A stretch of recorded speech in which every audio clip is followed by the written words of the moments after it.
All right. Good evening. I hate that this focuses on the mic. Anyways, good evening. We are doing some scrimmies. I didn't expect these scrimmies to exist. They popped up today. They are in the category of the last possible day of scrims for the ECAC guys. We haven't seen much of the ECAC guys all semester long. Notably, there are quite a few kind of like colliding, intersecting parties in terms of both of these competitions. You'll recognize a few of them, but you also won't. Brother, I was told about it 30 minutes ago. Yeah, pretty much me too. About an hour ago, Slasher was like, hey, you want to watch party this? And I was like, yeah, sure.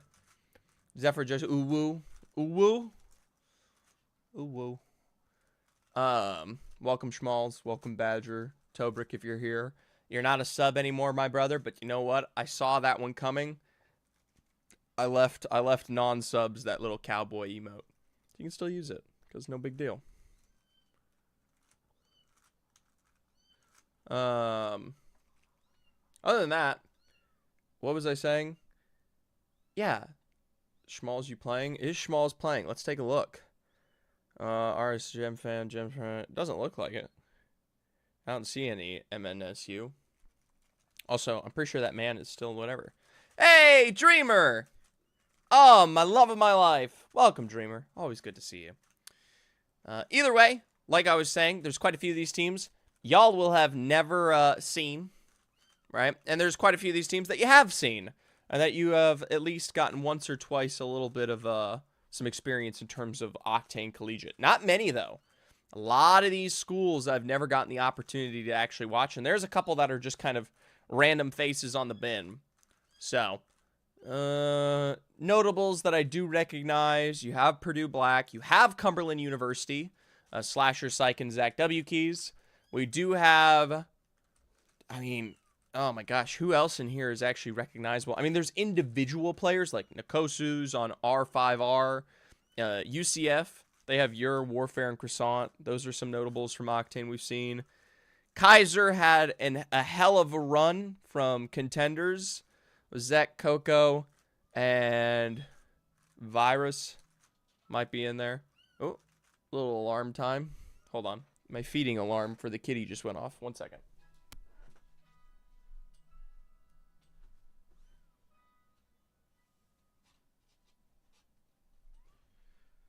Okie dokie.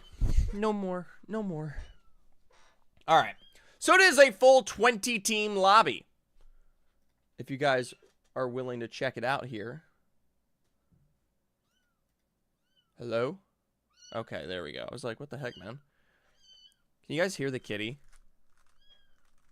The kitty be extraing right now. You hear meow? I hear meow too. Kitty gets very, very excited after eating now. He's a big baby. So he's extra excited. Being a vocal one, yeah. He's a little yeller. Sadly, no camera today. All right.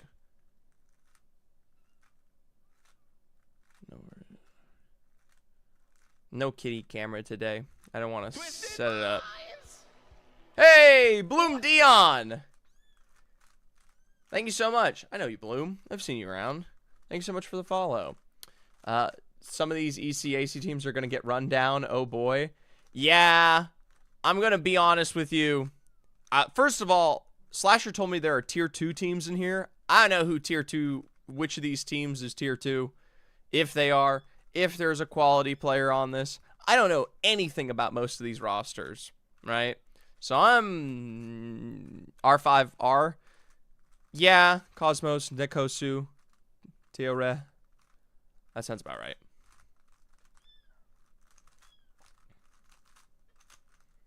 Wait, I should say hi. Hi, guys.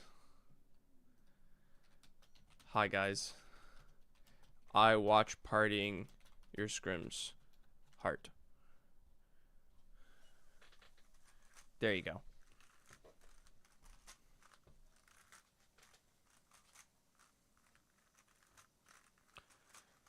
Love you, Zeph. Super excited to see what happens tomorrow.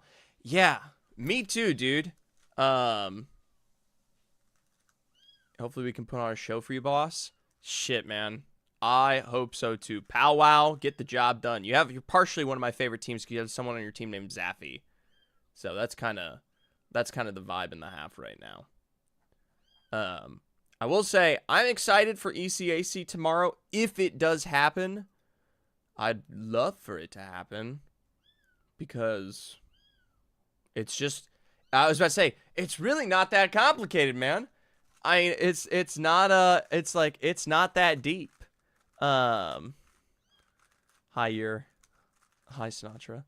All I need is just a single observer slot, and you guys get to have a dope ass tournament. Look at my DM. Loki King, I might need you to put me as a draftable player. Is it too late? Why? Why do you not want to be a captain?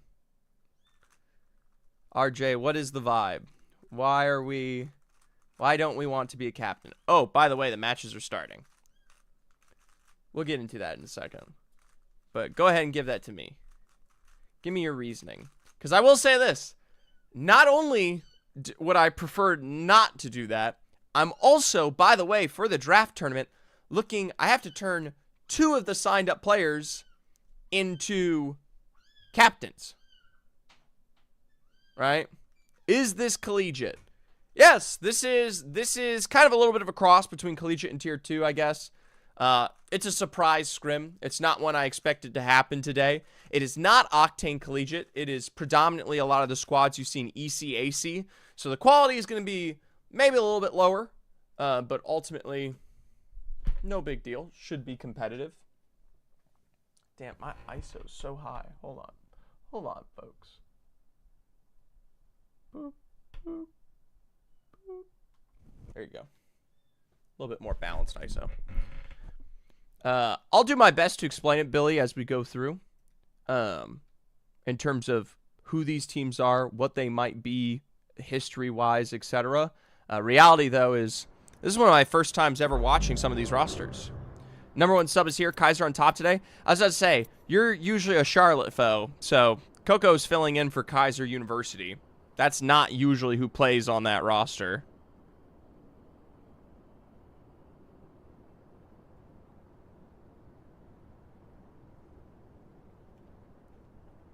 But, yeah, I don't know.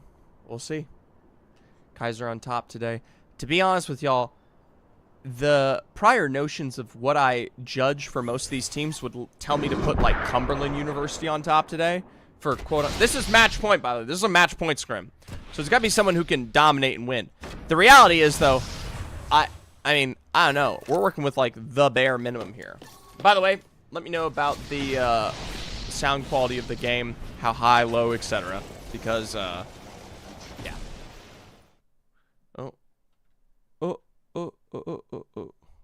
Oh no.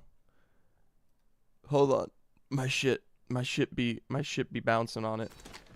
Alright. UB is winning these scrims. Just kidding. 1, we suck. 2, we aren't playing. I was about to say, I don't see a UB in here, Rigatoni. And that's all that matters. Alright. Well, this will be my first time looking at this, as well as the first time for some of y'all. Right? For a lot of these teams, I mean, we'll see what kind of show they can give.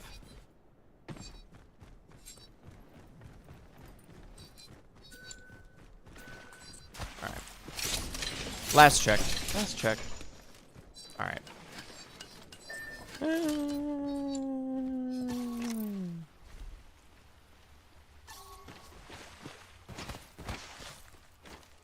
Taking off my ring. Fun fact, by the way, before we get into action, this is just a small aside. I took off my ring because it's so damn heavy that it actually makes it so I can't move my mouse efficiently. I got stuff now to do on Wednesday. Got final project stuff. Alright. Tentatively, I'll say this. If I can find 3 replacement captains, because right now I need 3 if we add you to the list. If I can find 3, you're good. I would really prefer not adding you to the list, though, because I still need those additional captains on the board. This zone is so boring. Such a boring little zone. I'll recruit. All right. If you can find me 3 captains, you're good to go. Let's jump into the first fight. DFW. Maybe it's Dallas Fort Worth, whoever it may be. They've got the Jam Fam here right across from them. Now, the Jam Fam are in the better position in terms of health, but that Evo was just taken from them. Neither actually want to contest this fight. They're just taking the extra juice on the board there. Notably, Twitch TV's I believe do they have a port down? I don't think they have a port down. It just literally was all the way back there. As a result, DFW will run into them. Foster already taking the brunt of that damage early. Didn't expect this one to break out here. Ooh, a couple of sky nades back, and they will be pulling this one together. Something to note is that you still do have that major separation. Finally, I guess we're rotating around. For some reason, AD is going to go all the way over here, set the port play out, and they will be out of the equation through that teleportation. So Purdue Black has heard some of these shots and will find DFW, at least on this building here. I don't see... Oh, it's Jack! Coach of Purdue. Mr. Palm himself. Oh, shit. Okay, we got Jack on the field today. Meanwhile, Zach W. Keys does find initial knocks down on the Cosmos. We talked about R5R as being maybe one of those better rosters. Let's see how that breaks down. It looks like Tiore, the last remaining member. So 2 KP for them. And what the hell is going on here? All right, this team should be fine. DFW has that building. Late rotates for the Jam Fam as they're already struggling to get their rotate back, but will be able to fight their way in as old farts. I mean, they can't pressure them from a different type of rotation. Meanwhile, kind of a shared space. OCC and Hell. PD first. Caster Extraordinaire, Sinatra, and Bronze Taper here, holding out primary Blossom. OCC wants nothing to do with the pressure they've already felt. Meanwhile, long-range knock onto Jack there from DFW. Should be fine.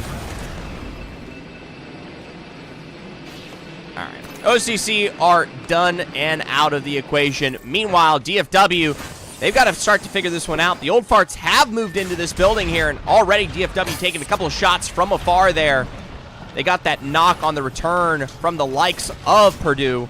Meanwhile, just barely put together here. Could be 3 teams in this equation.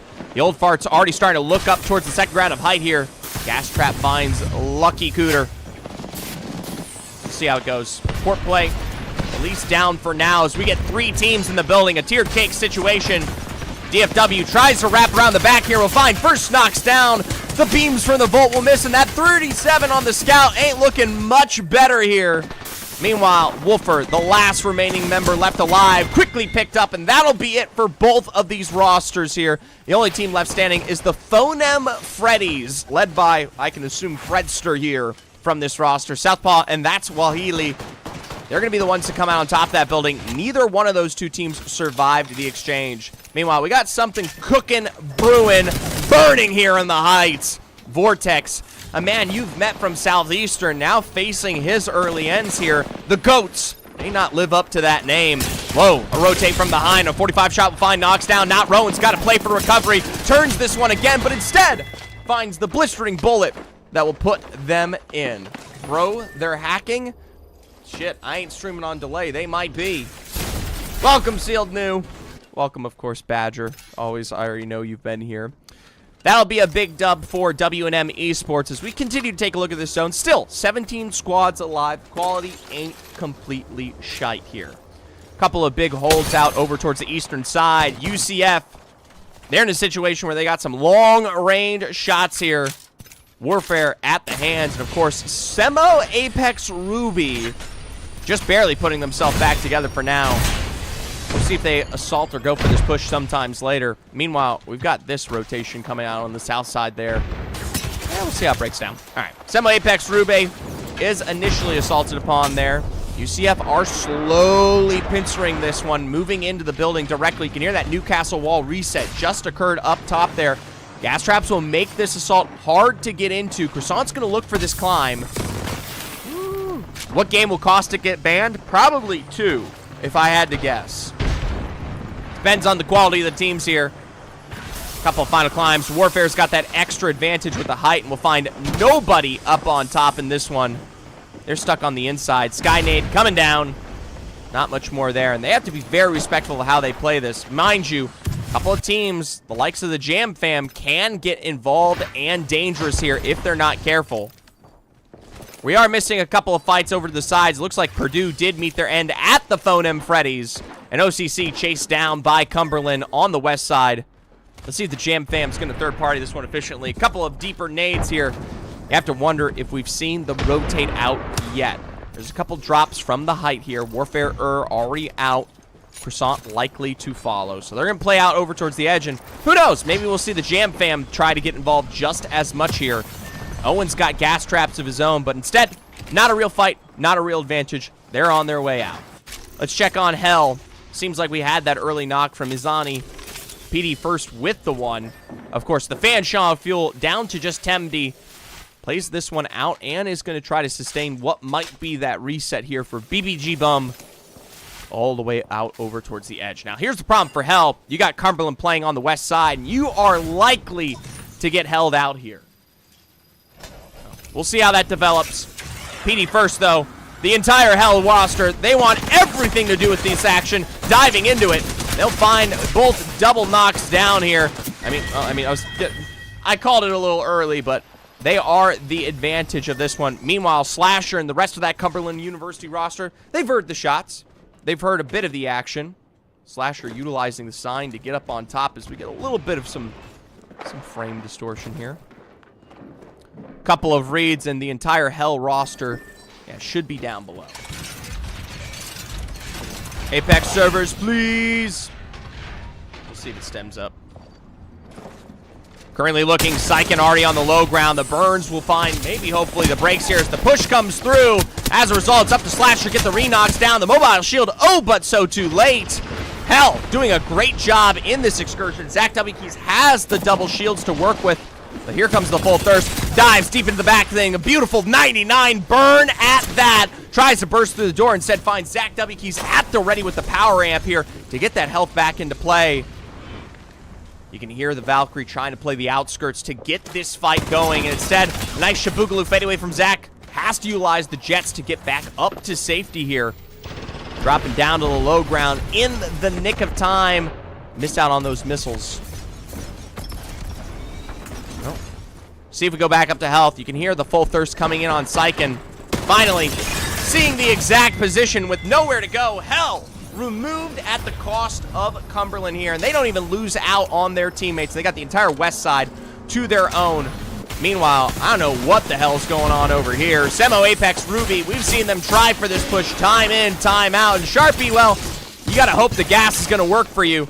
From behind the life down shield, you're getting 10 on 10 ticks, but instead you are reloading in the face of when you need to be trying there just as quickly, though. Fuel Esports Ecac, they're right in the mix to try to play for the third party. No. I can't imagine FWG Whisper's going to get out of this one here alive. 2 Haymans, 1 Clanker down on the low ground. They are partially a little bit separate. Could potentially look for the full thirst or the full send, but this fight should slow down a little bit. Either way, Sentuo was brought down from a deep chunk of far. Kaiser will be eliminated as the R5 team gets involved. Meanwhile, 2 humans, 1 Clanker, finally looking for that full ascent here. Up to the second floor is where they need to be. Kraber in the hands of Lotus. Oh, we're watching this one for a second. Come on. Woo! Finn 50 down on Ur here. That might be the go button. We're going to extend a couple of nades. Remember, this is 3 rosters in this exchange. 1 in building and, of course, 1 out there towards that choke. Full thirst in the end comes through there. Vayne going to get that wipe. The rest of that roster, the UC, they are all the way down to the south. Meanwhile, W&M, they've moved on. The Jam Fam, maybe not much longer for this world. Couple of full thirsts down. They're almost out of it. They see that teleport down towards the backside of Humbert here. And, well, Current Mud, he's got you. Hook, line, and sinker. Re-knock onto the Jam, bro. And on the outside, I can't imagine you aren't already choked out. The Jam Fam quickly pinned by W&M. They've got that southeastern lock and key here. Now, Fuel Esports Academy Apex. We saw them aggressive in their assault. Croissant and Warfare, though, able to get that respawn on the banner picked up by Warfare, and Croissant able to stick the revive. A couple of long-range shots won't mean much here. Even still, W&M could look for this. Same to be said. Let's jump on over to Cumberland University. They're in the midst of what might be their next fight against R5R. Whoever wins this fight, potentially the winners of this game. Collegiate already brought down low here. Cumberland, maybe not better themselves. It's a lot of sustained shots from the outskirts here. Expect that third party to come in. Wild it, but okay. I didn't get to see it. I didn't get to see the Kaiser imp. Cumberland will take height here. Slasher with that first crack back, and that will slow the likes of the Phone M Freddies, at least in their initial assault here. Register's still looking, and they're going to turn their attention towards that right-hand side against R5R. Nkosu, though, with a knock. R5R is just as low, and I cannot imagine the Phone M Freddies are not going to come up big on this one on both these rosters. Come on, give me him, give me him. There we go. Syken down for one here. Well, nades dodge out southpaw low. Remember, one bad move, and you're going to be in a situation where you are done and dusted before you can react here on either one of the R5R or Cumberland teams. Either still, R5R able to get these full resets off. Meanwhile, Cumberland down to just Zach W keys, ratting this one out. There's that full thirst. Phone M Freddies, happy and successful. Thankfully, it looks like unable to find Syken down on that low ground. Meanwhile, a quick return here from the other side. R5R and the Phone M Freddies in a fight of their own. Phone M up on height here, have that advantage, that extra line of sight action to play against them. From behind the truck, they'll find arcs that just don't ring true. Fred out through the backside here, trying to pincer this one. Couple of long-range runnings. That's Wahili leading the fight just as quickly here, and you're pushing R5 out impeccably fast. Syken was pulled back together here, and that's going to allow Cumberland to slowly sneak into zone. Let's jump into someone who might be fighting this one more directly, though. MCE versus Powwow. They'll break on through the door. Gas v gas. No one's really taking damage. Nice mobile shield will give Powwow the chance to reset for now, but shots are already coming through from the opposite side. You've got to commit to some place of cover, somewhere to work with for the Powwow roster. We'll see how it goes. Safety for now. Meanwhile, it looks like R5R are in their driver's seat. 2 knocks down in the full chase to follow suit here. 1 remaining member in Southpaw actually taking their time behind the scenes to try to wrap this one oh so slowly here. We'll see what happens. R5R going to get involved here in just a second. That, no, I wouldn't say third party, but an advantage for them nonetheless. A couple of quick peeks there from Tira. And that is the knock they need.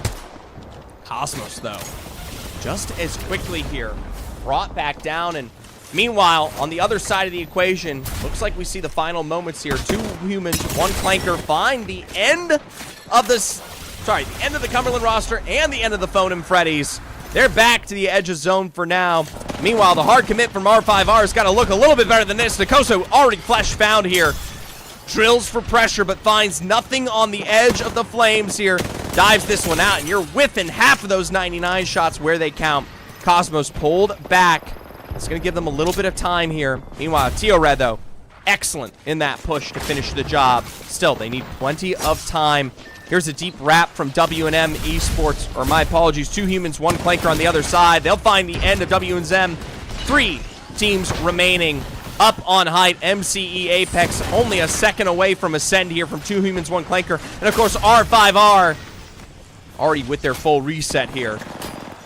Nades out, and you have to be so careful if you're 2 humans, 1 clanker. It's a massive chunk of damage, but if you commit to this, you're basically selling the end of the game. I would let R5R take the fight where it counts here. Remember, they do not have zone. You don't want to sell this one too early here, and they just come in to clean up for the dub. So 2 humans, 1 clanker, much smarter on that assault. It was huge damage on MCE, but you know what? End of the day, I mean, you're just playing for it. They got power amp, though. They got the infinite batteries. It's not the worst punishment, really. I mean, they should be relatively fine going into this next one. Full flesh, R5R with not much of a rotate ahead here. MCE trying to pin them back. Gotta wonder where the Sparrow ultimate is, and instead it's Vayne from the other side. Back onto the inside of building for now. 2 humans, 1 Clanker. Once again, they don't want to force the issue. MC will be brought back up here. Trades the power amp immediately from Swank there to get that extra heals as R5R is looking from the outside. Castle wall, and I'll be honest with you, these aren't better angles. We saw how we had an absolute assault here on the other side. As a result, R5R going to be brought down from that early chunk of damage and might have to play all the way to the low ground to play for reset. Instead, 2 humans, 1 Clanker. Shout out to them. Excellently, by the way, excellently managing the pressure here. Lotus with that first knock onto Phantom. Once again, this is going to allow for a lot of resets, but look at that zone pull. It is moving towards the eastern side here. All they have to do is slow play this. And a couple of shots there. Wish they were a bit better. Lotus commits to find Mathiel. Tilret from R5, at least one on the other side. Even still, 2 humans, 1 Clanker are put together. Now, remember, R5R does have the altar port play that they can utilize to probably get across this wall. 2 humans, 1 Clanker now finally moving in, maybe a little bit more aggressively, hearing in some of those bigger shots. You have to wonder if we'll see the altar action. Even still, out from the edge. There they are on the inside. Lotus committing from behind. And MC Apex deleted here. R5R not much better themselves as they try to commit, but find themselves in the face of the Nox gas grenade.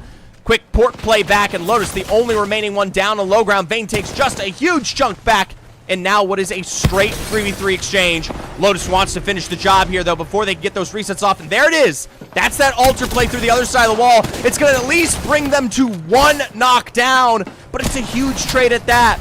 That'll be it for Lotus here. But even still, Nkosu was already lost. Point blank with the wingman. It's a 1v1 exchange. But from up on high, 2 humans, 1 Clanker. Your winners of Game 1. Big fan. Thank you so much. I don't know how I feel about the quality. This is rough. This is rough and a half. I mean, they are definitely getting pretty darn aggro here. So, all right. We'll pop on over the scoreboard here. I'll get a chance to also look at these.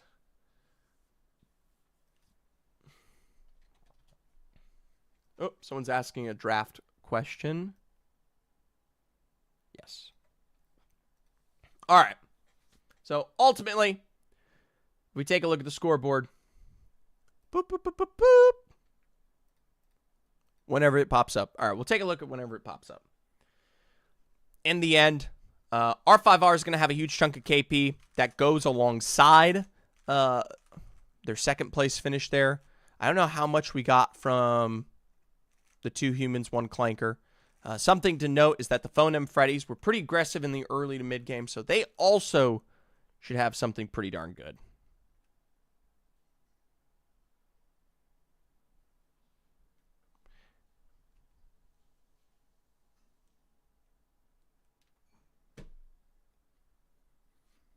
I'm slow with the oversat, but I'm not this bad. I mean, blame Slasher.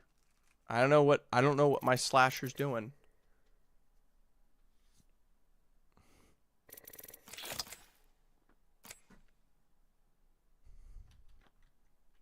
Slasher.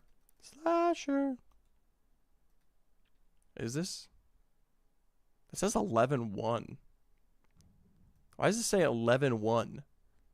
Do you meant to say December? I swear you took back shots to overstay every time you ran my lobby. I mean, all right. I'm T-minus 1 minute away from just cracking open the in-game. I'm not a fan of it, but I can do my best to track it. It's not the end of the world.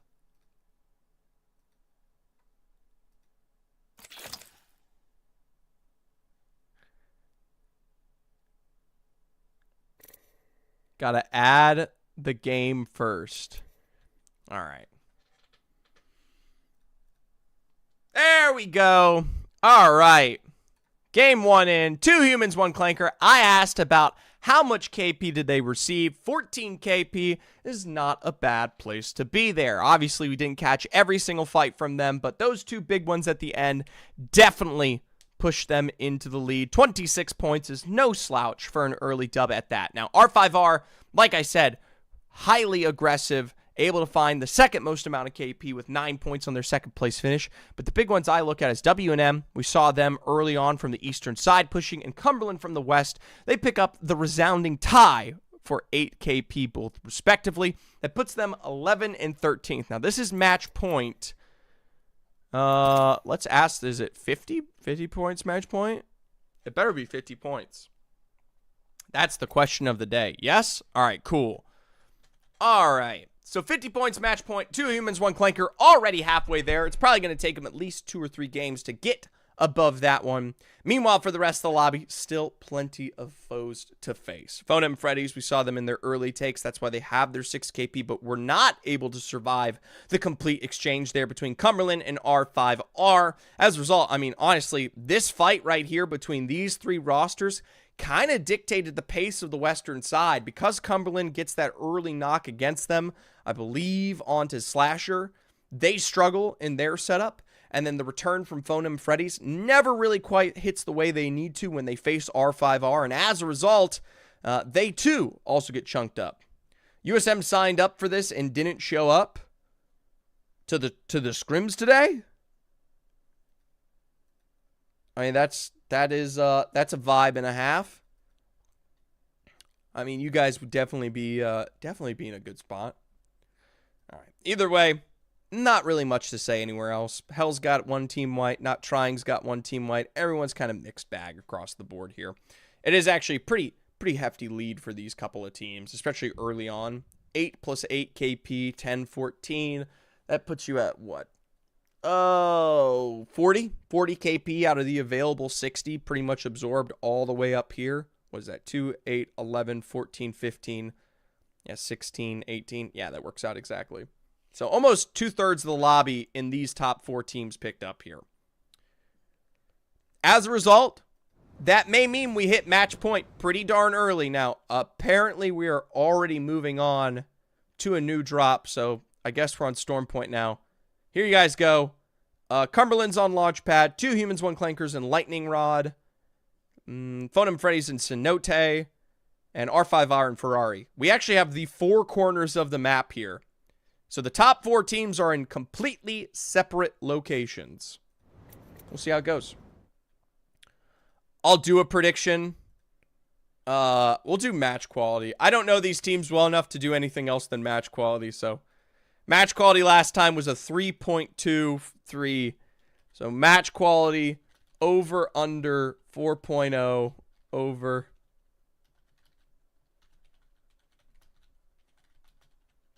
4.0 under. All right. There you guys go. Predictions for fun if you're here. Why not? I know this isn't a usual night of competition, but hey, we'll do it.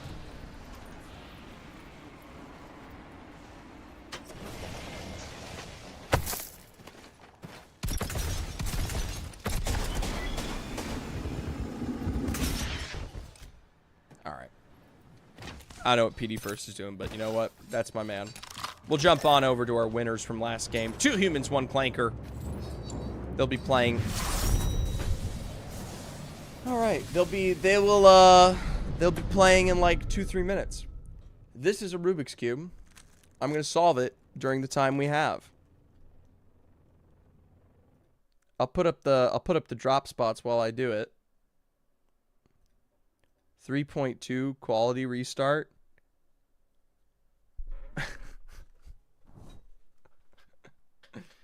No, that's a 10.0 quality restart right there.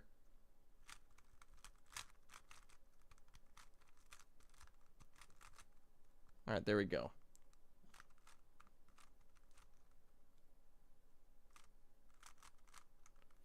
You know, I'm actually, Coco, I'm very interested to see who shows up for scrims on Wednesday this week.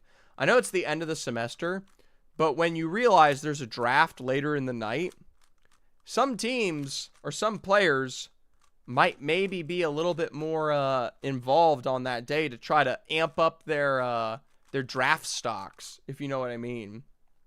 You know? Give themselves some quality. Where's this ping?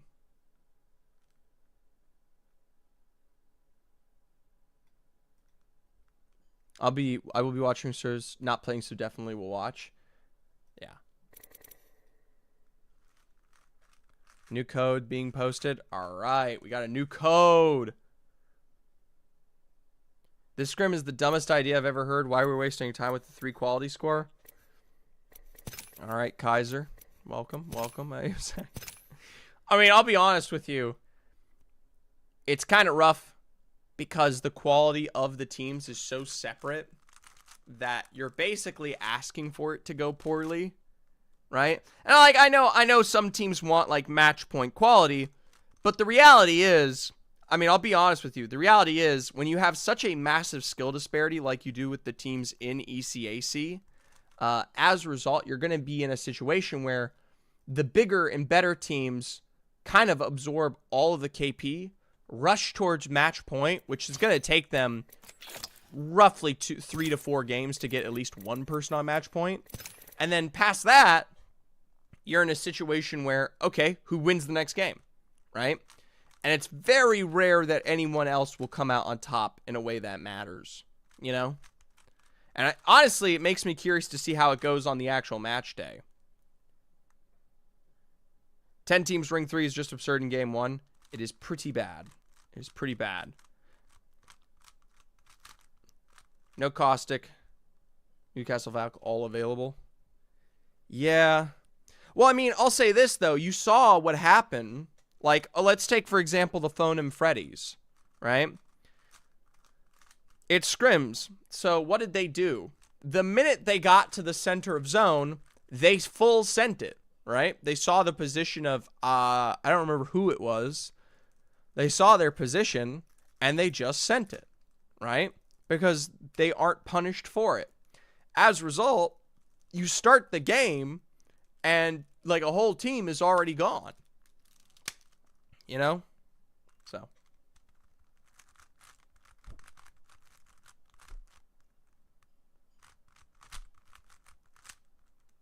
Wow. Wow.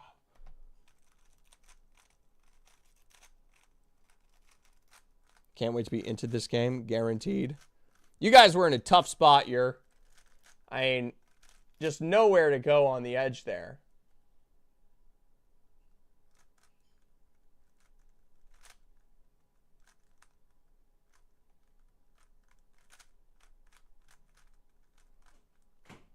All right.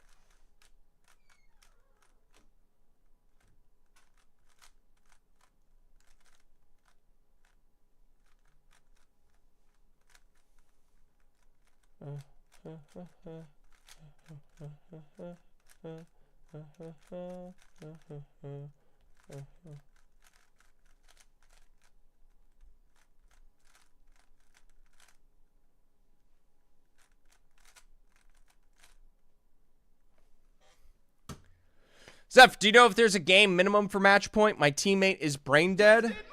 No idea. No idea if there's like a minimum of 3 game or 6 games here. Do I know if there's one for tomorrow? No idea. In my tournament? No, there's definitely not. Of course not. I don't care. If it ends in 4 games, it ends in 4 games. Kind of just gonna happen, you know? But we'll see. Dude, I'm so excited for that. I'm so excited. That draft is the epitome of everything I've been working towards, and so, yeah.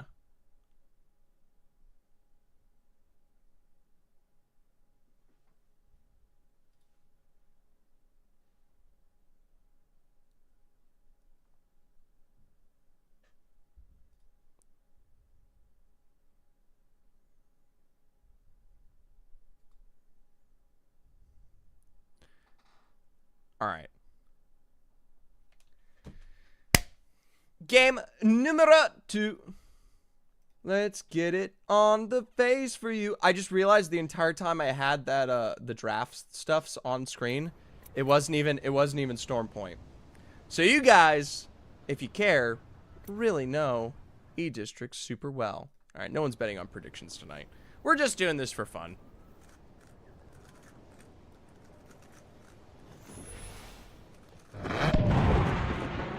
You know, it's good. I'll say this. First of all, I think it's good to get out here and stream consistently. That's like my #1 goal. I love streaming, and I love doing it as much as possible.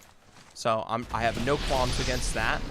I also think it's good to just like keep testing the waters with casting, because I'm not the best caster, like not even in the slightest.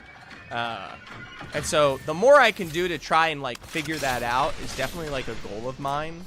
And so even tournaments like this, I love Collegiate.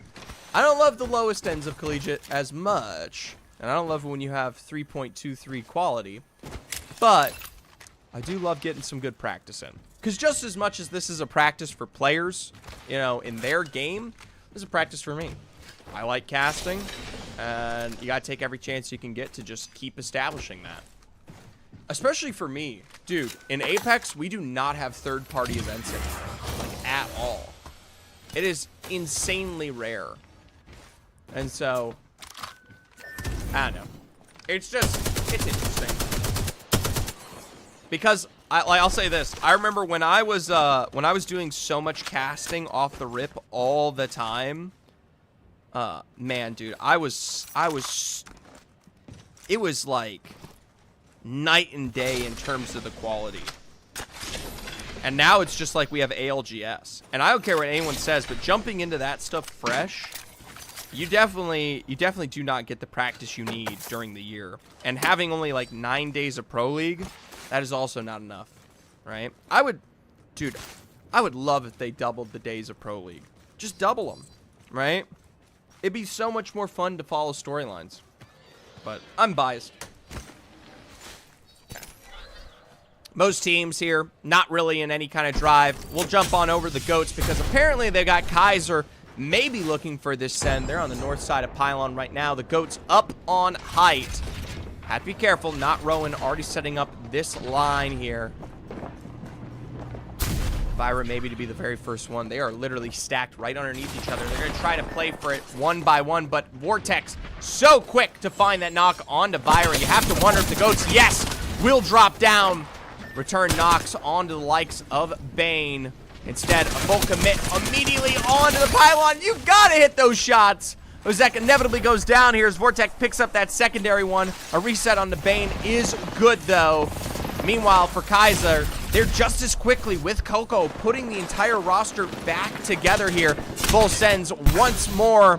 Ozek right there on the door. Sets this one out with the 45, but it's a bad bet at that. Kaiser quickly eliminated here. The GOATs do a great job covering the Pylon area. We'll take a look at maybe what's going on a little bit more here. Looks like the old farts are probably already done and dusted. Final member picked up, and there you go. That is it for the likes of the Jam Fam. Another pickup there, and shit, guys, it just doesn't stop. Here we go. DFW versus Purdue Black. A crack from Jack. Ooh, maybe some more. Actually, I'm more curious about this because it's R5. Chasing their own. Cosmos up on height with a great angle there. Sheila ain't gonna do much there. A full send immediately right off the bat, and the UCF roster. Jeez. No one just gets to breathe. Not a single team. So that's the first pick of KP for R5 here. Meanwhile, Purdue could be starting to look for this against DFW. They do not have health advantage. You've still got Sheila. You've got the rotate. I don't know if we have the Newcastle ult.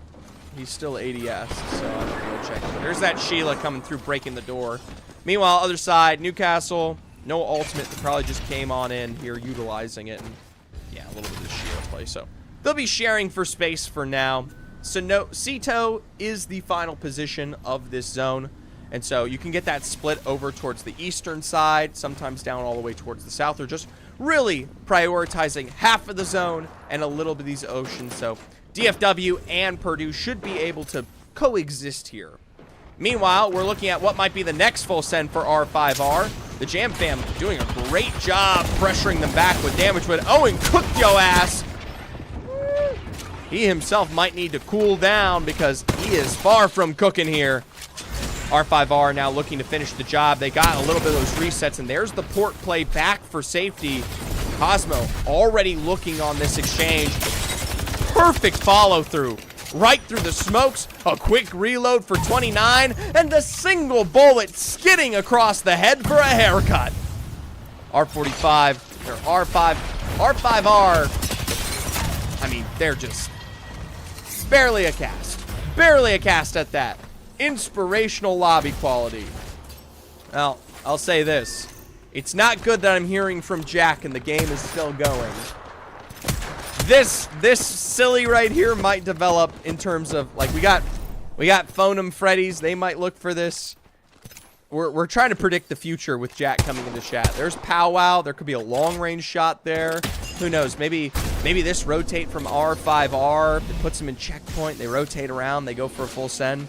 Either way, let's take a look at the rest of the lobby. Here comes Cumberland, the Cum Squad. Syken, Zach W Keys, and Slasher already with a couple of wipes here.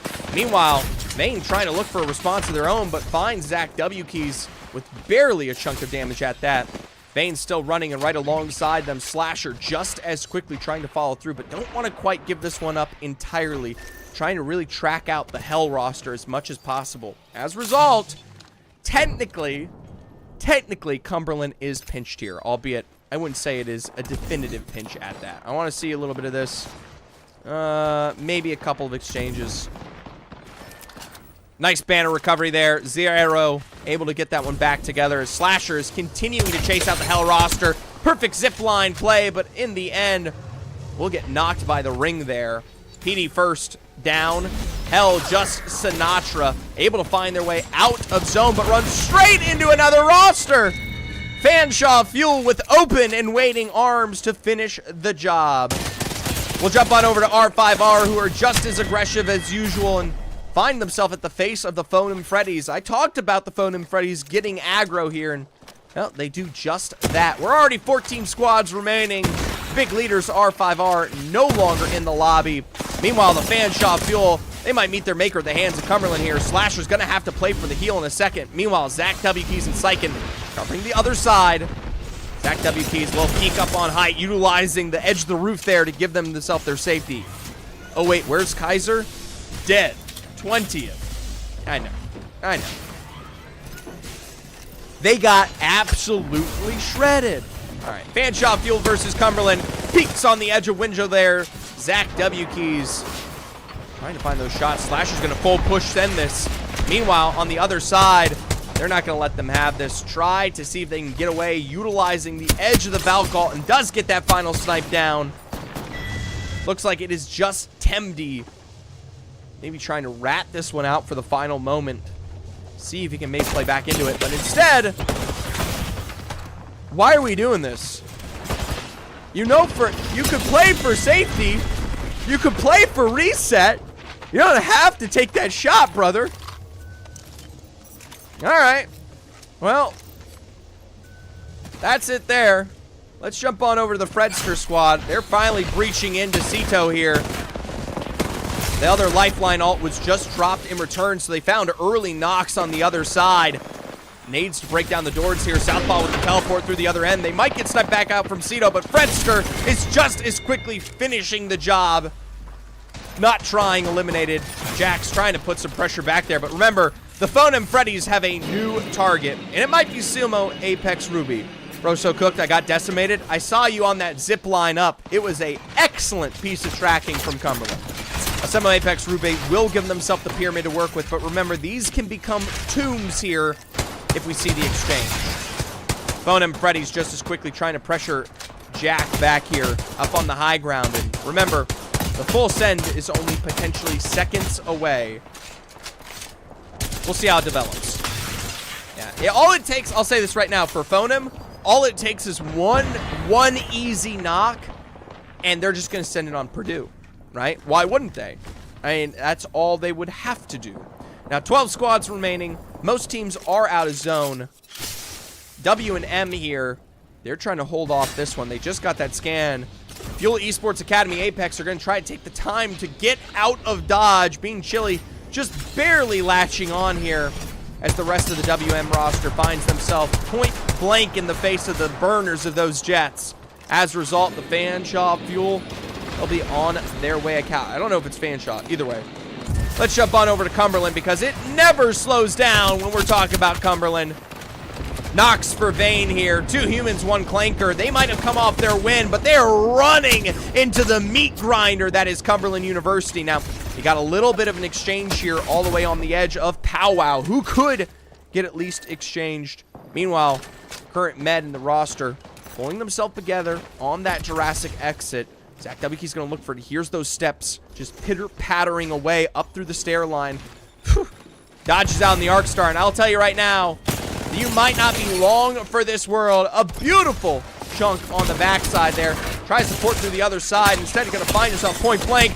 The triple take becomes a shotgun from a range like that. Rye Dougstar finishes with a long-range snipe on to W&M as Powwow. They might not get involved with Cumberland, but they'll still find KP where they desire. Valhalla there and Boosted Xeno, final remaining members. And Comp KP, well, he is just a single chunk of damage from the 99 to finish the job. 10 squads remaining here. There we go. Powwow might hold out Cumberland. W&M have got the nut building to themselves. This is not a bad transition for these endgames if it does play out here. I do like Goat's position quite well. Anyways, we're going to see Powwow. They're going to set themselves up for that Mythic, and Cumberland University hasn't quite sniffed this one out yet, but maybe rotating towards that Mythic, they will find this one here. A little slide down from height, though, says otherwise, as Zach Wkey's going to drop the payload from above. Couple slows, cracks at that. Syken pushing from the other side as we'll say goodbye to MCE Apex. The flesh found means you are not long for this world. We were asking where the success of Cumberland was, and well, it hasn't been found yet. Bloom Dion able to find themselves a nice return knock onto Slasher there. And Powwow, we didn't get to see this play, but they had set the portal down on this building, and so made for a great recovery here. Even still, let's see if they can sustain that final chunk of damage. Looks like we'll see a long rotate from Cumberland. Zach Wkey's and Syken again. The final 2 remaining members of this roster left to stay alive for Cumberland. They're going to have the north side to themselves. And, I mean, I'll be honest, if they can get to that northern side without getting choked out, that is as good as gravy. Powwow here, though, maybe looking to capitalize on what is already pressured down below them. The Goats in a really good position, like I said earlier, but now being pressured upon by that Southeastern Powwow roster. Remember, they're only seconds away from getting a great knock on you at that. Bloom Dion there, looking for the port play on the other side. And they've gotten themselves a building to work with. Now, remember, they don't have a Rampart. They don't have a Watson, a Newcastle. They barely have coverage at that. Hell, they are rocking a Fuse. Either way, now W&M, they might find this solo remaining member who has yet to move on. Sky nades from Magic Trickster, and you've got to slide down. Here we go. Unable to find the boom and the bust. As a result, looks like Powwow are able to set themselves up. Most teams now building for building. Cedo available. Phonem Freddy's one of the few squads that has yet to give themselves coverage here. DFW holding for space and a half when it comes to the entirety of that Cumberland roster. Meanwhile, the Fuel Esports Academy team just as quickly looking to punish what might be them with their pants down here. Being chilly on the other side. Couple of good peeks as Syken does get the knockdown dropout drill as we get the full reset here from Cumberland University. Slasher back in play. Resets just barely have come through here, and you can hear that bat on the other side pulling this one together. The Sheila, maybe a little bit too difficult to peek that one out, but it will be a Cumberland recovery from the north. A couple of teams, Phonem, have managed to make it to the low ground below Purdue Black here. Fuel Esports Academy in the buildings themselves, and Semo, Apex, Ruby, just as good. We do see a better rotate from the Goats. They get themselves with the port here from Vortec, able into Ceto. So we'll see how this plays one out, because right now, W&M Esports all the way on the edge, and Powwow not much better for themselves there. Bloom Dion might have to look for the port play, but instead tries to cover out this roster. They do have the underside of these buildings to work with here if they want to make that count. Meanwhile, W&M, just as quickly as they slide down, are sniped out from afar here. Dougstar point blank will find good damage, but instead, ooh, just as much flesh in return. One final remaining member in Thorax. Sphinx will find just as good knocks on the return, but runs right into the edge of Powwow's final bullets. Zach WK is going to see if he can hold out that final remaining member in the roster that's trying to play for reset here. Goats will look to do the same. Zach WK should be able to get back towards Cumberland. Nice smoke play from the likes of Slasher here to give them that safety as there's Bloom Dion, final remaining member, nowhere to go, a drill to the dome, and he's going to have to play this just barely on the edge. The zone ticks out the final remaining members of Zapfi and Bismo. Weren't able to get the rotation just quick enough, and as a result, I don't know, might be able to sneak this one in oh so slowly here, but you're going to be playing for a tight bit of your life. By the way, didn't see it, didn't notice when it happened. Looks like the Phone and Freddy's took out Purdue. We literally missed it, never saw it occur. It was so fast, Purdue was uber deleted. That's Wahili and the Fredster here, also just as quickly to punish these other teams. Playing from height, Fuel Esports Academy will be sent upon by Cumberland, and that's it for you. A couple of deep rotates from Goats on the other side as they'll play for closer space to the end of the zone. They got Cumberland right alongside them, building for building. Castle walls got them covered for now, but it ain't much better at that. Trying to play for the loot while they can as the Goats are doing a great job slowly pressuring from the interior here. Meanwhile, Bloom Dion able to pull the entire roster back together from the mobile res. Good for them. They'll be actually able to rotate, mirror this, and take away the edge of the Goats' position that they were just in here. Still not in zone. The only team in zone currently is DFW and, of course, Phone and Freddy's up on height. Everyone else has got to make a much bigger move at that. Looks like we'll be counting the end of Cumberland here maybe shortly. Sykin found out in a couple of nades. Won't find purchase. Even still, though, Optic from the other side. It's W&M potentially getting involved here. No. Big damage on the backside. Goats with nowhere to go. Hoping the mobile shield would give them what they need. Or maybe the shield reset is a quandary at that. Powwow here. Trying to pull this one together just as quickly. Now Cumberland University going to have to dodge this one out on the edge of a nade. Arcstar and a port play out towards the side almost gets them caught out here. It's the port from the other end, and Slasher and Zach WKs are making this one count how they please. It's up to Slasher to finish the job. Sniped out.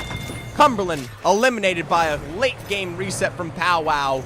We're down to our final 4 squads remaining. Powwow, just the first team eliminated. And Fredster is so quick here to get these drops from on high.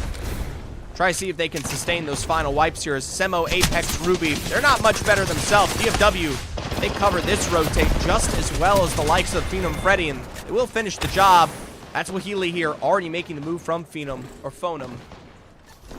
See if they can get out to the skirts here and maybe get an early easy knock, but it is a full reset for DFW. Meanwhile, Powwow taking their time on the edge. This could be a really big return for Powwow.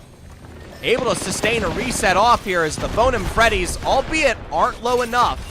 We'll see if Powwow can third party this. Instead, there's a full thirst. Fredster breaking on through to the interior there, but just as quickly out from the P2020. Finally, the rotate from the outside as DFW runs straight into the edge. Port plays to the other end. P20's back into it. Southpaw with a knock. The Phone and Freddy's rotate through the side. Knock for knock. Twist it around. And there you go. A game 2 dub of expectation. The Phone and Freddy's, they were such an aggro roster in that game 1 on E-District. I'm quite pleased to see them actually walk away with at least the win in one of their games. So we'll jump on over the scoreboard. I don't know if it's going to be as quickly placed into it here. We'll see how it goes. Oh, sorry, little ECAC ping. Interesting. Hey, if I do ECAC tomorrow, this is some good information. Now, Kaiser isn't in the lobby. Not sure if that means they are gone. We'll have to check in on that later. For now, we are still waiting on the scores. All right, Zephyr's going to take 2 seconds to check his phone. That's like his favorite thing to do in between games. Are you guys out? Wi-Fi went out? That's how it goes. Oh, we got a lot of this.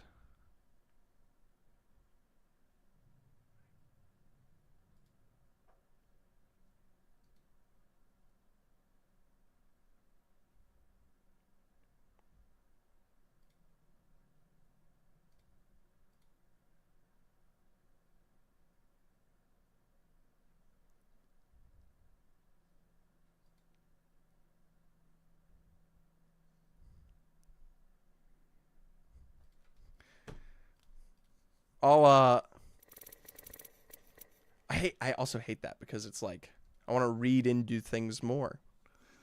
I want to respond. All right. Anyways, no Fanshawe Fuel, no Kaiser. Don't know if that means it's the end of those two rosters in the scrim. We'll see. We'll see how long this lasts. Paka and Isavu. I did not catch the follow from Isavu there because I was in the middle of casting probably. Thank you so much for the follow. Welcome to the stream. Welcome to the competition. Hopefully we have scrims going. There we go. Game 2 on the board. All right, that's not a game 2.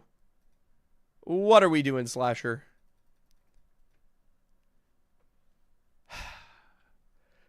Slasher. Come on, brother.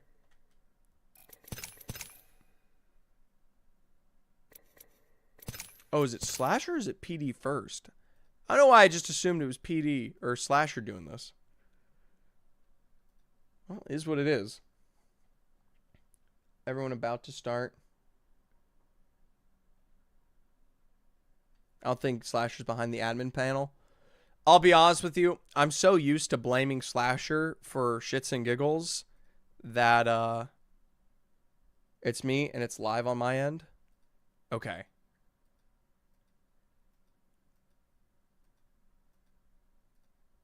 Yeah, I don't know what's going on there. All right. Do I need to step in and run the overstat? Oh! Little yawn and a half from Zeffy Weffy. So many people joined the Discord today, and so I'm like tracking that as I go. Where am I getting pinged from?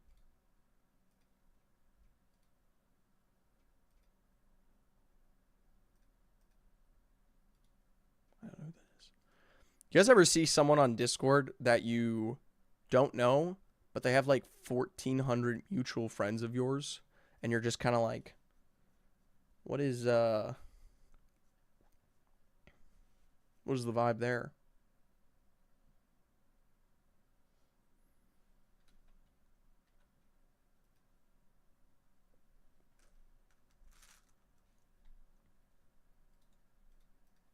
Hold on. I have to reply to something in Discord.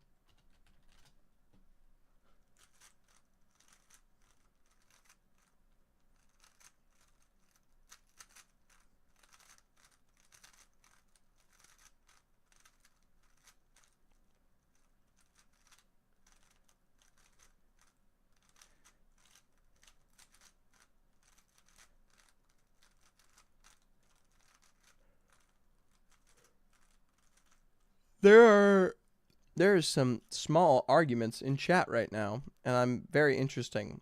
I'll do a dramatic reenactment as we go. So this is between Captain Loggy and other people. Let's see. Put the codes in. No, Temd. Some of these kids are like no life Octane. Yeah, I know, right? That's why I was sad when I said we were bringing Octane players in. Half the teams winning aren't even in ECAC. Like, Cumberland hasn't even gotten top 3. In fairness, I think those are Bessa teams. Octane players are usually somewhat better as Octane scores easily. They're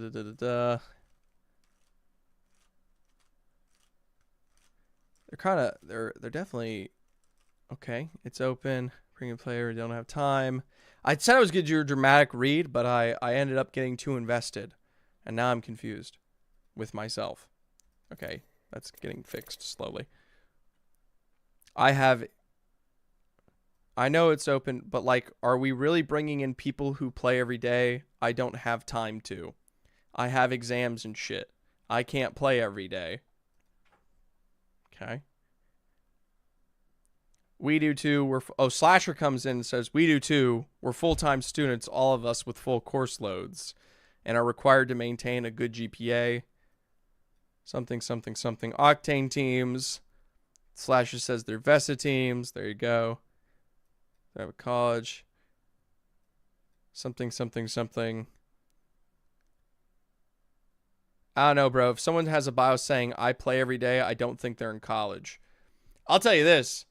You haven't met the widespread majority of the collegiate Apex scene then. Because they play a lot of Apex, bro. Something esports. Something. I actually have to leave the house to do my schoolwork. I think we're upset. This is Fuel Esports Academy Apex.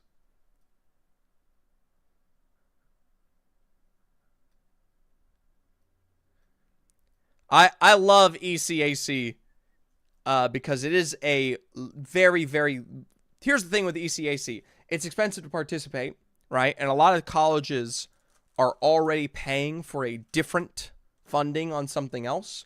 And so Octane, of course, is just a very quick flat fee. Whereas ECAC, you can do that, but realistically, the schools who participate in it are usually doing the full fee. Some do the singular, but if you're going to do a singular, you probably end up in Octane. So as a result, this has been the truth for the last 2 to 3 years. ECAC is kind of its own little bubble with the collegiate space compared to, say, Octane or even NECC, where that was a lot easier for a lot of schools. And so, if you think, I was going to say, ECAC is like, especially for a lot of the teams, a team that's like, say, 18th in ECAC, you'll very quickly learn is like on the spectrum of collegiate Apex, they're like 100th or like 200th in comparison to the other teams out there. There's a couple of massive rosters in ECAC that's very interesting, like Cumberland, right? Or your Purdue Blacks who have made it to Premier League and Octane, etc. But the reality is, it's because it's such a bubble, you don't get to experience how wildly like insane collegiate Apex actually is, right? And I wouldn't even be offended. Like one of the points brought up was like, I don't have time to play every day, and that's fine. I'm pretty sure a good chunk of the players, there's definitely some in Octane who play every day. There's also a good chunk of players who just show up and they're just good. You know what I mean? They're just fantastic.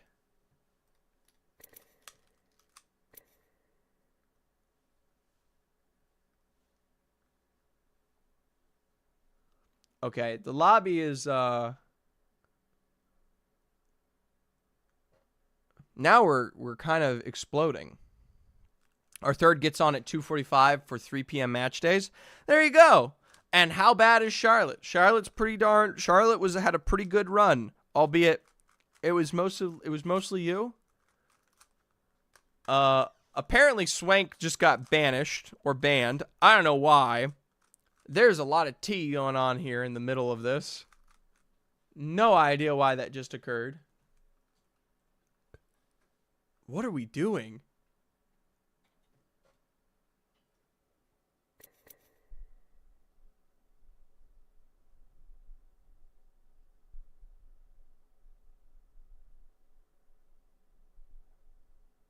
Huh. Just meta. Alright. Anyways, game 2's in finally. It took a little bit.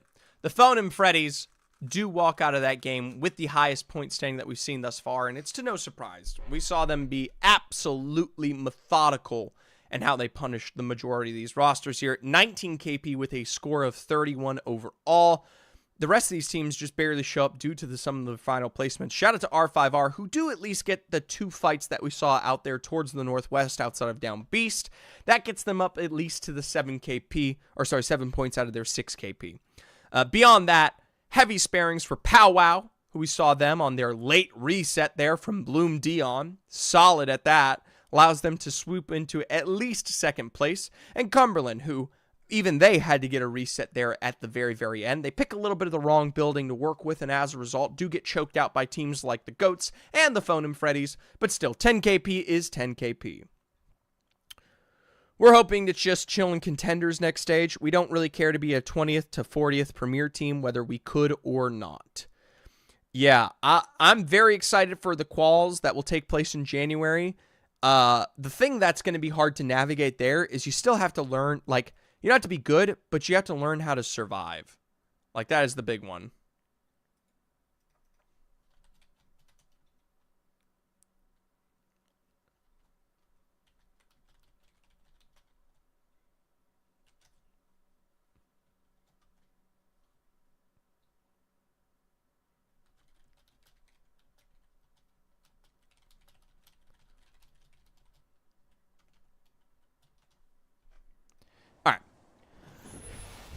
Yeah, but that's our one thing. We only made it so far because of our placement. Drops are fucked. There's going to be a restart. All right. Well, I'm not hopping in yet. Overall standing, by the way, Phonem Freddy's now in the lead with 40 points there. 10 more on the board till they are in match point eligibility. 2 humans, 1 clanker. Even though they win that first game, they only drop 1 point that next one. The same for R5R. Just kind of barely skirting in to the halfway point there with the 7 points from that last game. Now, there's always the chance to turn around as we go towards World's Edge. Of course, teams like R5R do have West Skyhook, I think, to themselves, because I don't know if Fuel are actually in here. Meanwhile, teams like 2 Humans, 1 Canker will be not far away there in the fissure area, so could see some flames and some fire. Purdue Black staging, Cumberland and Siphon. Where's our Goats? Fun and Freddy's here in mod. Now, that could explode into an exchange there between the Fanshawe Fuel or the UCF. Getting out of Dome can be a difficulty and a half. Stupid question you might not know, but are there POI drafts replacements? No way, right? Are you talking about for the Octane placements next split?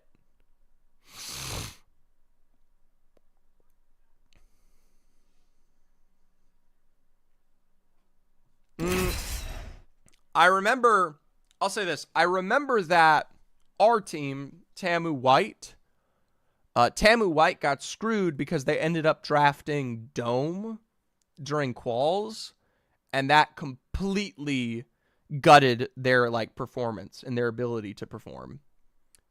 They drafted Dome next to Cumberland or someone or Ottawa, and it was they basically completely sold their game. By the way, I think it was literally Ottawa. I think they literally drafted it right next to Ottawa. This is fun.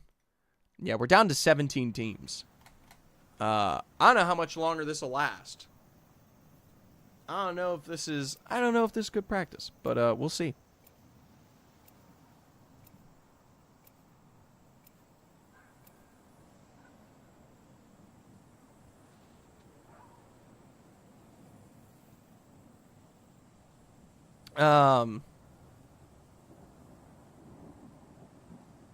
I'm sorry. I can't think. The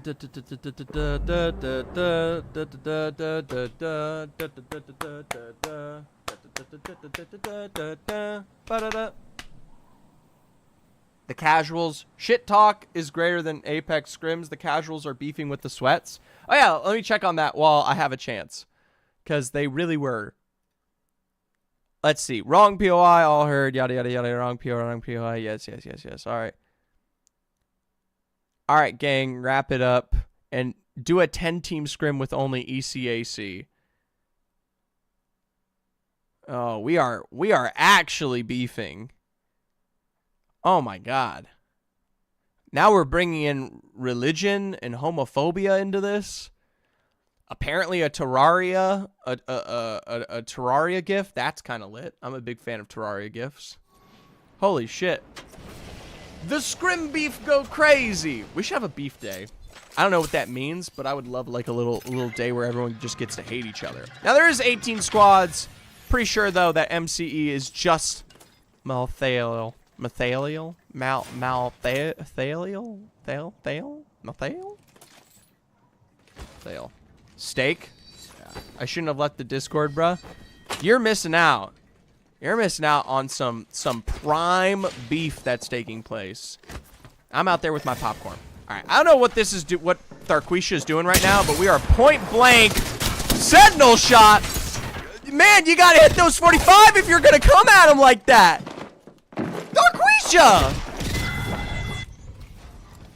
What are we doing? You can't just ego challenge like that and lose. Oh my god, that would have been baller. Would have been baller. Wolfer almost goes down to Tharquisha there, but the 45 shots look dookie and a half. Oh my god. It may just be one individual here from MCE, but Mathaliel is going to punish this roster for existing. This is the R5R team. You see a little bit of the controller frame. Watch this. The minute we see the looting and the booting, Tiorez going to get a fat dose of triple take from above. Get ready for the heady, the ready, and the, oh no, my spaghetti shots here. Oh, there's that little rotate on the Prowlers.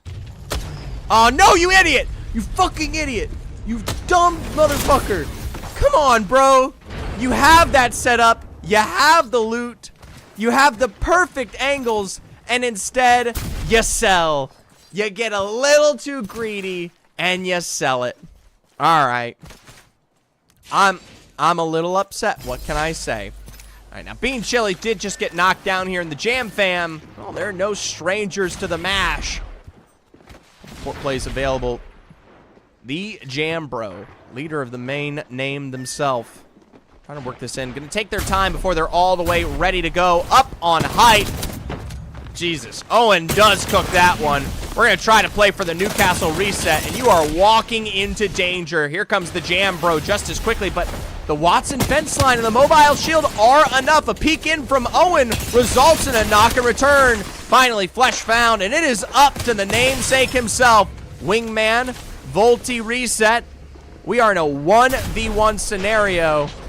The Jam Bro looking for this one on the other side. There's the full thirst on the Newcastle. That's about as important as it gets. As, mind you, down below, the Bean Chili is so low. You could have gotten this done. Either way, the Jam Bro will get, the rest of the roster back into this. There's Owen up in play, and if you're not taking the time to play for reset, you're basically asking for death. Captain Loggy will be pushed back into it, and, the Jam Fam are leaving. We don't punish. We don't do anything. Meanwhile, R5R is going to come in here for the sloppy seconds of a lifetime, and they're going to work into, once again, no. The Jam Fam runs into R5R here.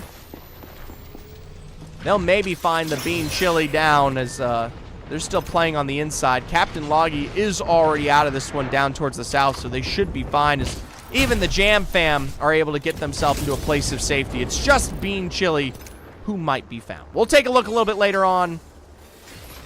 I gotta say this, the rest of the lobby is still hearty at that. Everyone's still in this.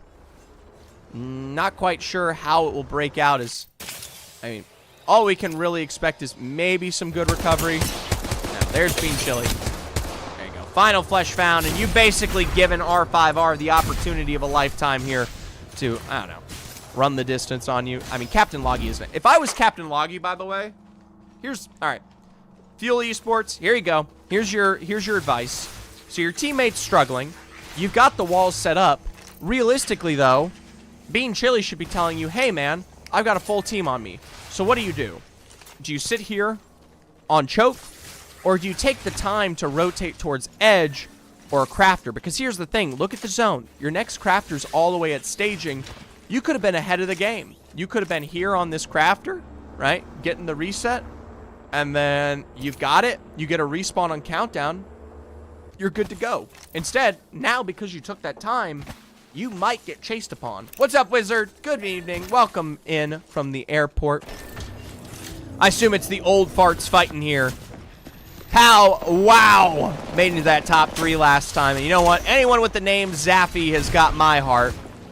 Quick send from both sides, and I mean, they are getting fooled for the boozle here. Couple full thirsts on the gerbil and Lucky Cooters. It will leave just ibuprofen, probably with a headache. Even still, though, ibuprofen can be strong in the right situations. Port play through the other side, and you gotta pray that knockdown lets you thrive. Instead, the old farts will meet their maker. The coffins that be here is it's a big win for Powwow. Couple teams still taking their time all the way to the edge. Captain Loggy is able to get the reset onto Sento Satori. But like I said, lot to learn there on that exchange. Meanwhile, OCC Esports, they are the first fresh bait found here at the hands of 2 humans, 1 clanker. And that's going to be a big dub at that for them. Remember, they had a rough time last game putting points up on the board. Only 1, even though they did win the first game. But we'll see how that ends up here. The Phonem Freddies, they've got a thorn in their side. Or the same could be said for Cumberland. The Phonem Freddies have been looking good here. Slasher already taking a brunt of damage down. And it's a nice peek from Zach W. Keys that will push just as much damage in here. Once again, the full send from Syken, not much better themselves as they're porting in and out of the exchange here. It's up to Slasher to finish at least 1. There you go, Fredster down, but Flesh found. Gonna try to stick the revive, and no one is there to cover. Looks like Phonem Freddies will try to do the same, but that means Cumberland has the advantage of timing here. Back up to height and a peek around the side. Zach W. Keys is going to lay it low for now. Drill mill trade. This is still a full 3v3 exchange, but Cumberland still are at the health advantage. A peek fadeaway leaves Syken begging for more as up around the edge. Zach W. Keys finally finds that response onto the Southpaw roster. And you have to hope Slasher's just as quick to get his own return. Ports through the other side, and they are just absolutely dancing around it. Syken caught out there on the end. Gets dropped by that Swahili, and it's up to Slasher to, well, play for the full reset here. Nearest Crafter is in stack, so they do have that opportunity if they wish to play through it, and Zach W. Keys is going to make this one back, so should be fine. We'll see if there's the complete follow-through here from the Phonem Freddies. They do have the numbers advantage, and they don't have to take the port, but they could just walk into this. That's Swahili more than happy to do that. Looks like Sento Satori was found out as we'll jump on back over to the Jam Fam, maybe with a little bit of some recovery, return, and revenge. Oh, cooked your ass, though, caught by that Rolling Thunder, and it is a 2v2 situation. Now, Kosu finally responding from the other side. G7 Scout in hand, won't find the purchase it needs, and that Rolling Thunder just as quickly from the opposite side will pressure the Jam Fam. They'll be running right into Tio-Re here in just a moment. Oh, yeah. Cumberland inevitably found out here by the That Swahili squad. I know if we'll see R5R continue to survive as the Phonem Freddies now, remember, only need 10 points to get the job done. 10 points to get on to match point here. They can't win it this game, but they sure as shit can in the next. They finished Cumberland there, and now with the points standing into the top 12, currently with, what, 4 points? They just need to get a little bit further. Zip line out here. Here comes the Purdue Black roster. Thurquifa already struggling down at that. Purdue Dreamer not much better themselves. They're getting shot from the back here. Vortec with 1 in the... Whew, Sheila shreds whether you like it or not. From up on high, though, it's the Phonem Freddies back and in action. Meanwhile, beautiful long-range shots on the Not Rowan. Southpaw barely's missing. Instead, they're kissing. Beautiful utilization of the Newcastle there. Won't be able to find complete full resets. Instead, pressure back from the other angle will prevent them from getting at least that full wipe there. So, Purdue back in full force. The same for the Goats. The same for Phonem Freddies. They're still in the heart of our zone here as Nkosu. Oh, he's not much better himself. Let's take a look, though, at Tio-Re, because they are holding on for dear life against the Jambro roster. I mean, for some reason, Jambro got caught out, left alone, and the Jam Fam are separated. They have this Crafter and the reset on bridge, so they should be fine, but a weird one at that. Tio-Re's got some distance to cross here, but should be able to find their safety back to R5Rs. We're down to our 11 squads remaining, just about to break into the edge of coverage. Now, Phonem Freddies, they weren't successful in that early KP, but they saw probably how nice that initial fight was a second ago, and so now they want more. Remember, 10 points would put them on the board here for match point. Here comes the Fredster leading. Already finding that late rotate from Powwow. Remember, Powwow, no slouches here. We're able to survive into the end of the top 3 last time around. You can see just that. Fredster pressured back for now. That's why Healy already taking the rotate, and they will play into the heart of zone. Now the Jam Bro just barely getting this reset off here to pull this one back together. Meanwhile, 2 humans, 1 clanker, just as fast to try and capitalize. Scanned out as we've got a Seer in play. Mozambique is a bit peak. Zero with 1, Zero with 2. Switches to the Havoc here, and you gotta pray for more. Finds the crack necessary. Quick pin and miss it. It's up to Current to finish the job here, and instead, he's healing out in the middle of nowhere. Why? That could have been the easy finish onto the Jam Bro. Instead, they're gonna play for the resets here, and maybe, I will say, get full sent on by R5R, but that could have been good KP for you to utilize if you just commit as a roster. Now, does look like we got a little bit of separation from the team. Couple exchanges from Hell up on high here towards the north. This kind of pinion is going to be difficult, but there is the fence line all the way up here to play from. So, huge humans, 1 clanker.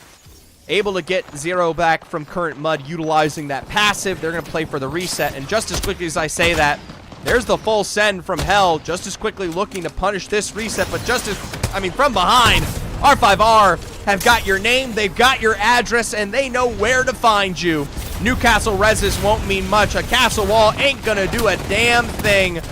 Flesh Found and Cosmo with 1 final piece of damage there to ring true. That's it for Hell. R5R unable to beat the edge of zone, as that will tick and burn here. Like I said, you've got that fence line to work with. That should be enough for safety. But the problem is, I don't think Nkosu gets back into us. Yeah, going to burn out to the edge of that zone there. DFW doing a great job to pressure them on that rotate. So you got the edge of R5R. You've got 2 humans, 1 clanker. All 3 of them just barely pulled back together. And R5R might be their next assault here. We saw how good Zero was with these Mozambiques, but he can't get caught out like that.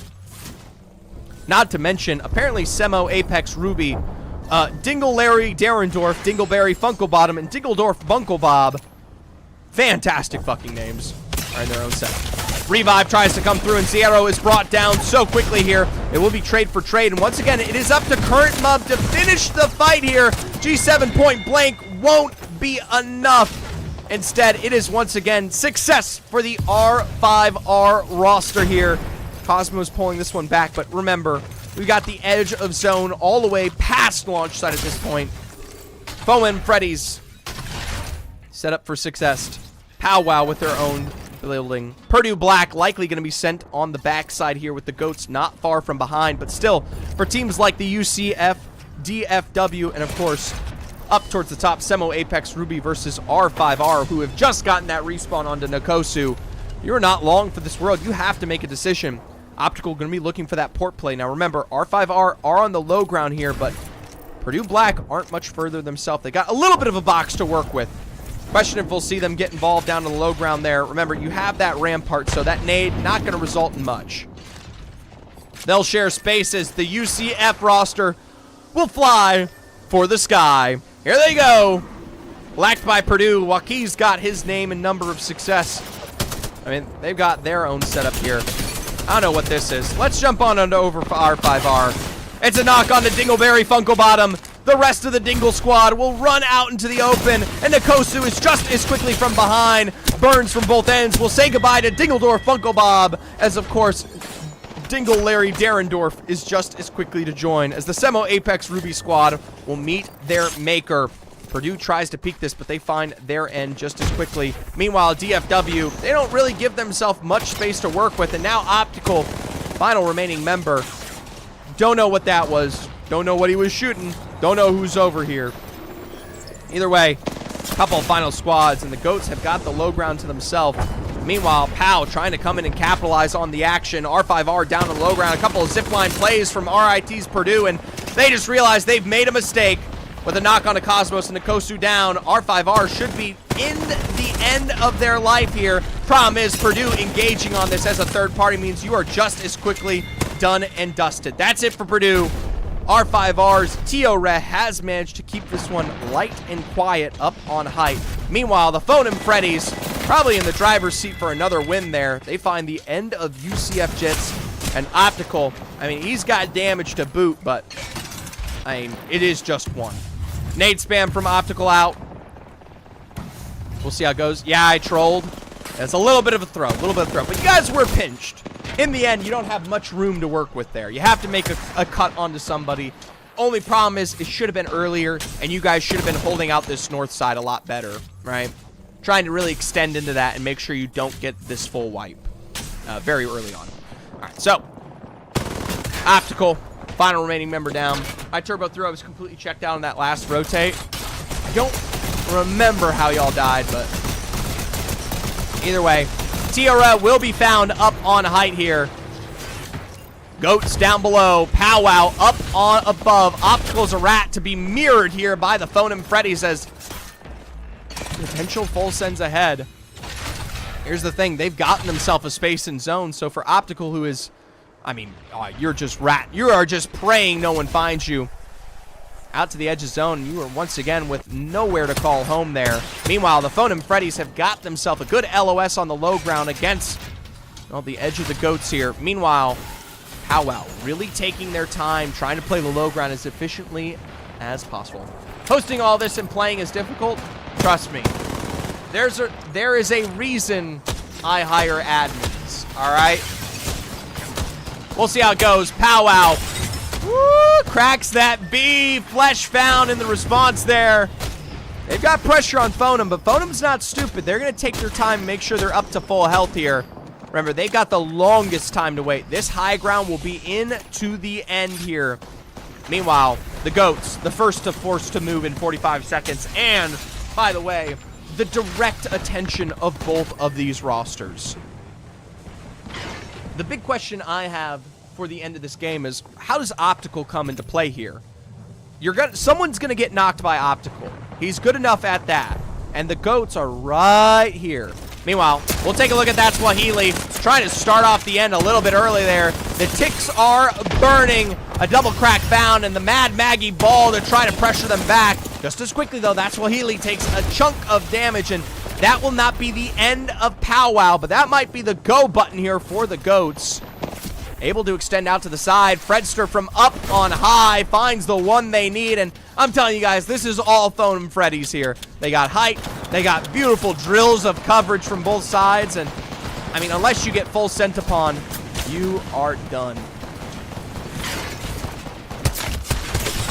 Fredster here, the absolute brutal punishment against the Goats. They still at least have the truck to work with, but you aren't even able to set up what you need. Bane already wiped out here. If those walls weren't there, he'd be just as quickly eliminated. That's it for Vortex. The Goats are done. Wahili's on the coverage here for the full send of Powwow. And just as quickly as they come through is as quickly as they are removed. One final remaining member there. As, by the way, shout out to Optical, surviving as a rat here. The Phone and Freddy's are now just 2 quick clicks into the end. You can hear that heal, by the way, on the other side here. Powwow will be finished and thirsted. And Optical, well, you know what? Rats till the end. Misses the final shots there. And for the Phone and Freddy's, it is a double dub on the day. Congratulations. The absolute success, the onslaught, the fury here of the Phone and roster.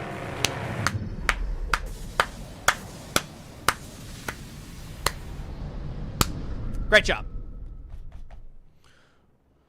Let's take a look at that scoreboard. Hopefully, a little bit quicker this time. Honestly, I'm having fun. A couple of these end games aren't bad, but I mean, you can disrespect with that scout hipfire. Yeah. I will say, the Phone and Freddy's, especially here, just do such a good job when it comes to making the decisions necessary, right? So. Something, something, something. I think we've stopped fighting in chat.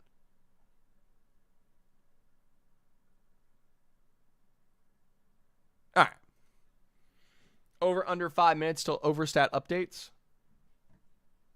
Probably going to be faster.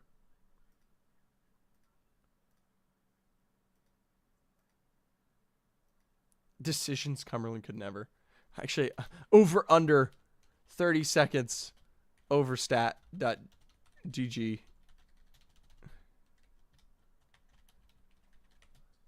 All right. I guarantee you by the time this prediction goes live. Wait, they locked in? It's up? Fuck. Don't take the under. Don't take the under. Don't take the under. As a result, the Phone and Freddy's walk away with 25 that game. It's not as explosive a win. They were very respectful. You saw them try to get a lot of those kills towards the south side of launch site against teams like Purdue, but in the end, weren't able to do so. And Powwow, by the way, did a great job holding them off on the eastern end as well. As a result, wasn't that aggro from them. Only 13 kills. R5R actually works out oh so similarly, even though they go down in the top 5 there. So 16, 15 for Powwow, surviving in the top 3. And a shout out to, apparently it's now OFW. My apologies. I thought that was DFW. That makes a lot more sense. Optical starts with an O.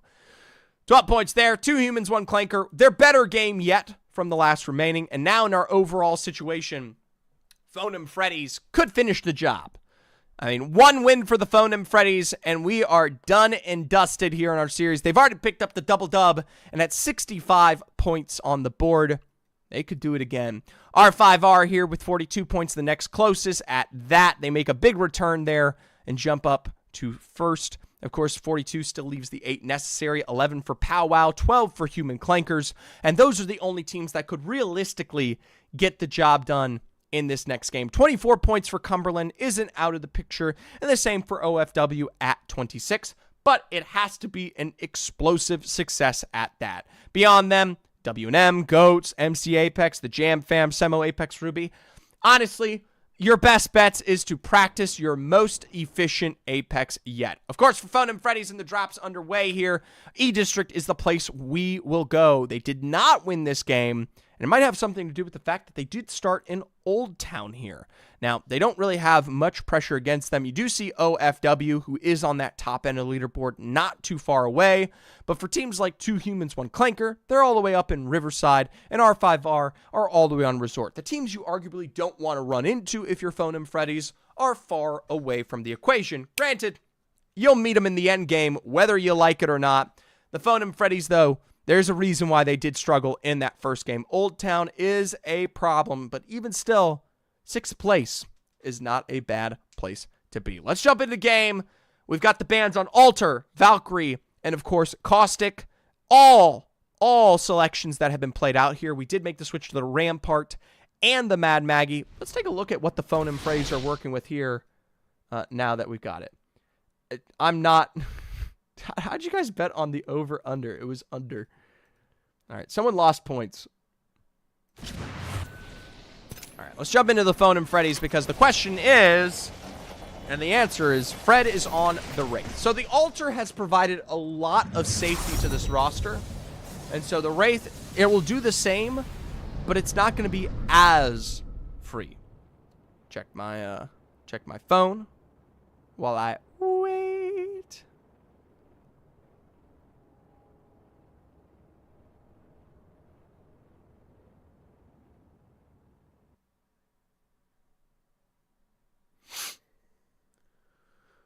All right. How's y'all's day going, by the way?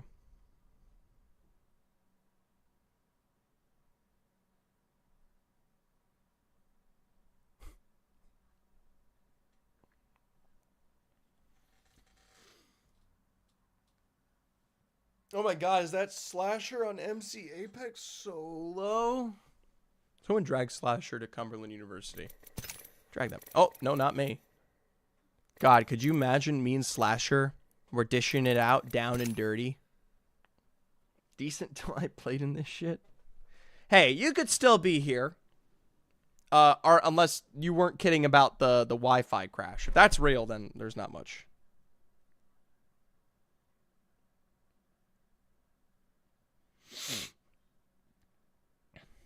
Nightmare blunt rotation. Who? Me and Slasher? Oh yeah, no Wi-Fi went out. That sucks.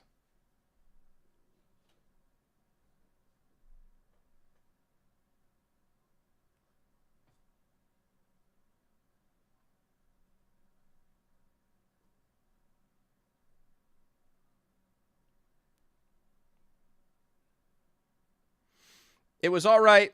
Played Apex for like 3 hours, then got queued with Falcons Guild, the coach, and someone from S8UL as a plat 2. It happens.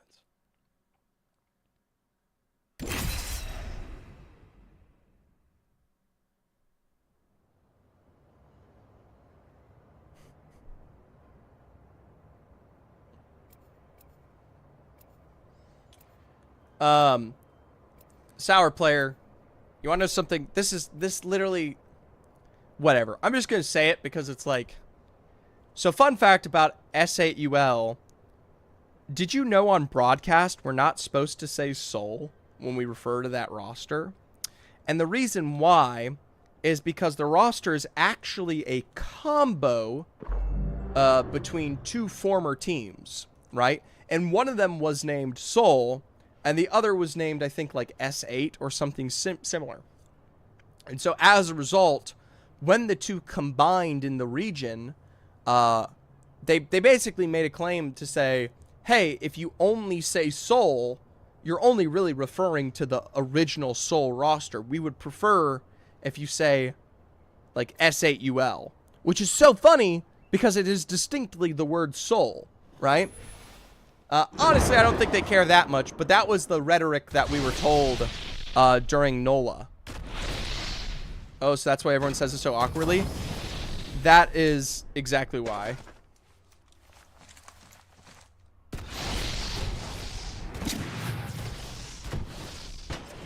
So, is what it is.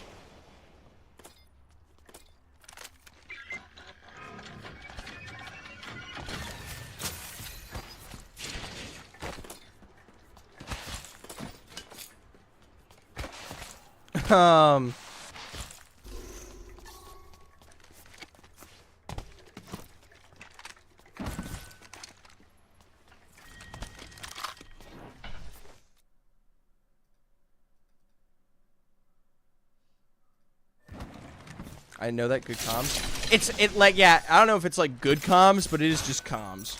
It's the most random comms on earth.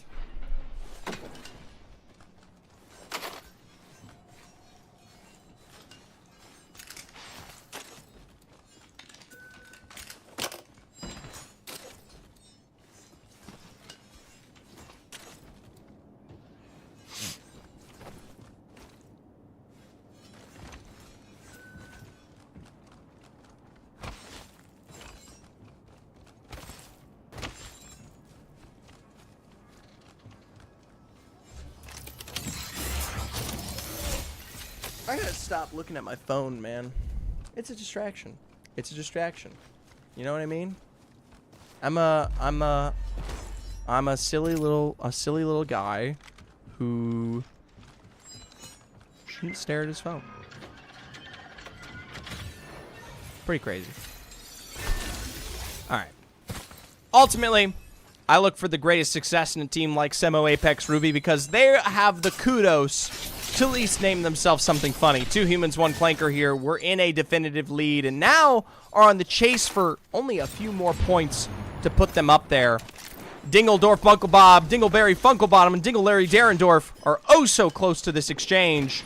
2 humans, 1 clanker, though, are a tough roster at that to take the fight to.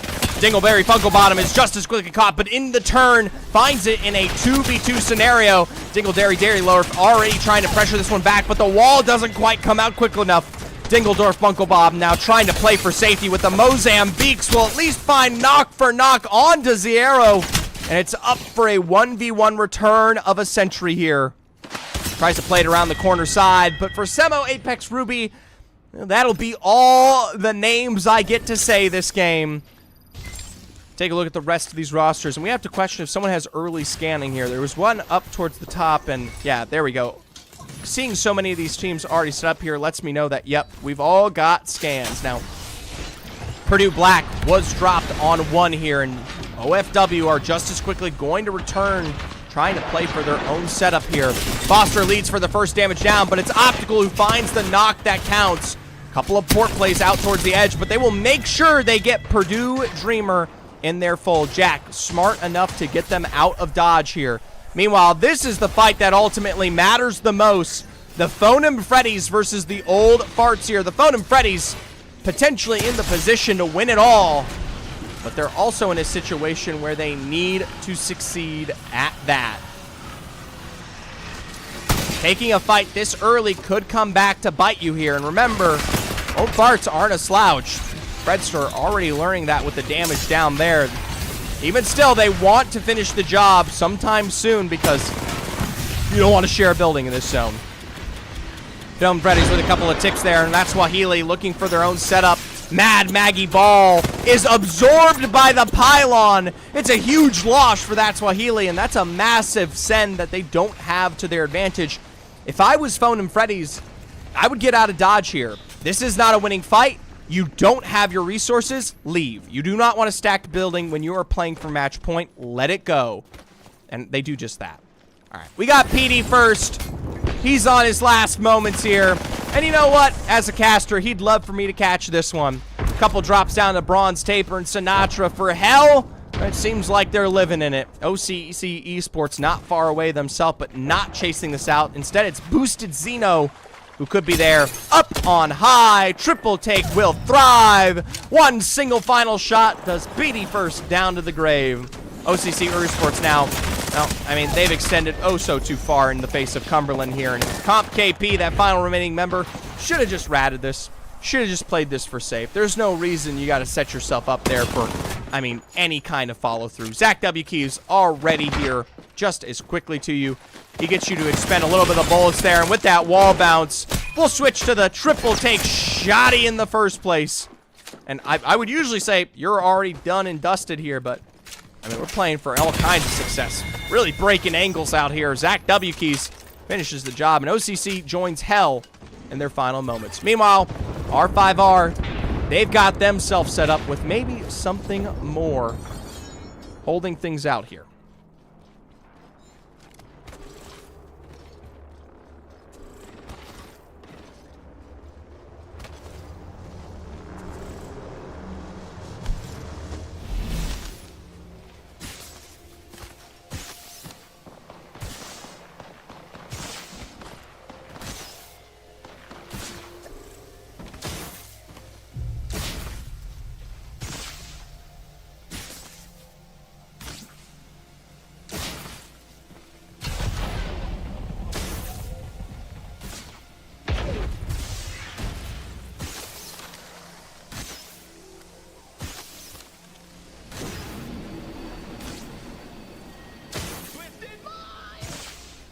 PD first.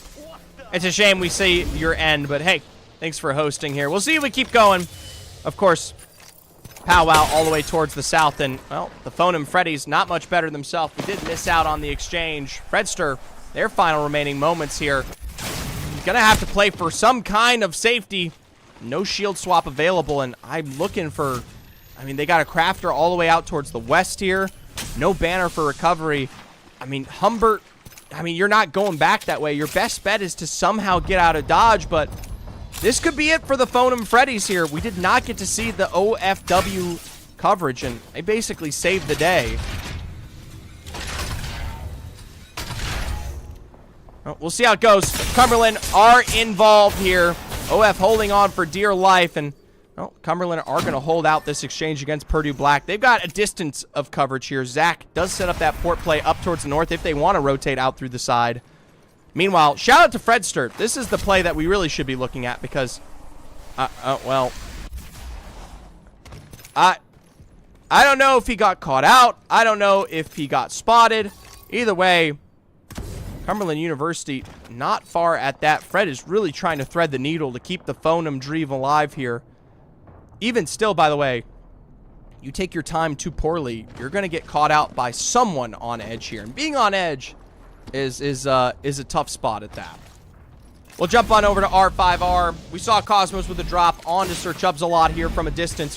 Whisper and Ziotic at least able to rotate for now towards the side. Still time to really make all this happen, and Fredster is able to thread the needle oh so just but variably, and no one wants to commit towards this further rotate. Instead, Purdue Black and the Jambro saving each other for now.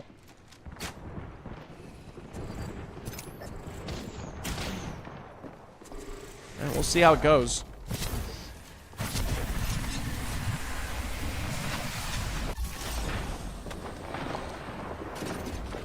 Two humans, one clanker. I mean, we're trading port play for port play here. Kidnap might have been it. I don't know if we actually just caught that. We'll see it on the return. Up to height here. It is a catch onto Woofer. Zierro. He's the one to find the knock, but Vayne with the capture play. Optical and Foster now as a duo. They will pressure back with a raging fury, but it is a beautiful setup from Vayne for the port play of success. Meanwhile, little quick Fredster check. They've got the crafter up towards the west. Weren't able to get here in time. Still, you've got Cumberland.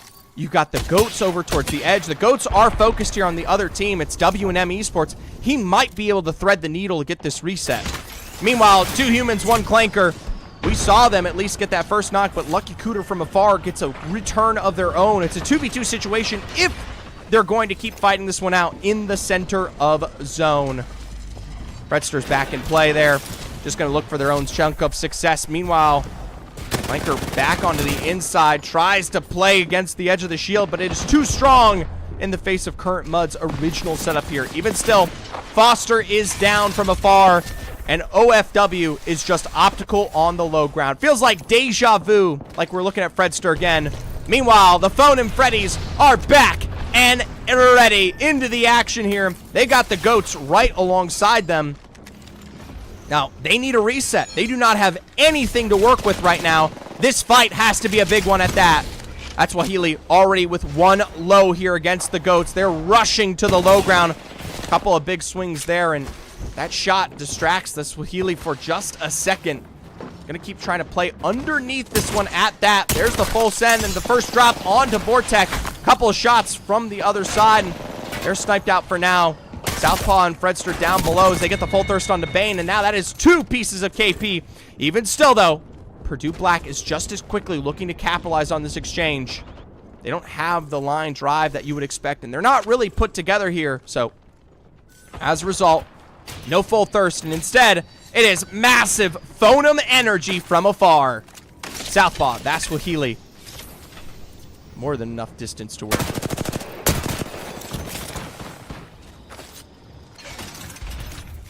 Oh, they got height. They got rotate. They got walls up here. Now they've got pressure from both sides to assist. A quick slam from the other side, though. And this could be the end of Phonum Freddy. Cosmos with one. R5R, though, down to just Fredster once again. Life and a dream. A beam for another. R5R from the other side. And it isn't enough. The Phonum Freddy's eliminated. And now we are chasing the top 50. They get a back rotate from R5R, who were taking their time playing the edge of zone here. They thought they were one of the last rosters to come in. Oh, how wrong could they be? Purdue Black still lose out on Thurquisha in the meanwhile, and they're going to port into this one. R5R, they get the spoils of the war there. Meanwhile, Old Farts, they've got 2 humans, 1 clanker, trying to fight their way back into this one, oh so similarly. We see them play this one back out in a full force, but Vayne, woo! The Arcstar just barely doesn't slow him enough to get back into the edge there. Trying for another, portal play. Maybe really tried to set that one up for kind of like a bait and switch. You know, you get the knock, run through the portal, see how it goes. We'll take a look at the end of the Purdue Black here. 1 final remaining member up through the zip because you can't ride it on the tack. Purdue Black will meet their fate. R5R up north. Cumberland still aren't in the action yet, and a single W&M who will have to face the embers of the edge of zone. Hello? Yeah, tough, Jack. The Jam fam stuck in their building, and powwow not much further there. It's a beautiful Sparrow ultimate to give them what they need. Already ticking back, and the mobile shield has likely come through here. Yep, there it is on the other side to play for coverage. Even still, they're going to look for this one. Tries to play off the knock nade on the backside there. Got to get that out before the walls come through, and Bloom Dion finally gets the knock necessary. Even still, you can hear that Newcastle ringing through on the other side. Now for powwow, you got to question if the third party will come into this one. Another re-knock onto Owen there as Bloom Dion with the direct peek is on the interior. Couple of port plays back, and they are into safety in the next building ahead here. But for the Jam Fam, Powwow is oh so quickly always available to send it on you. Doors being held. Rampart walls out here. The ticks coming through from Zappy. A peek up to height, and there you go. A knock of knocks here. The Jam Fam picked off in their end. And hey, not much better for Cumberland there. There's R5R. Teoret, Nikosu, and Cosmos doing a great job at that. My lord. Oh my god, Rye Dugstar is still alive. Shout out to Rye Dugstar. Alright, 7 squads remaining. Old Farts have to make a move here. There's plenty of space to do so. We'll see how it goes.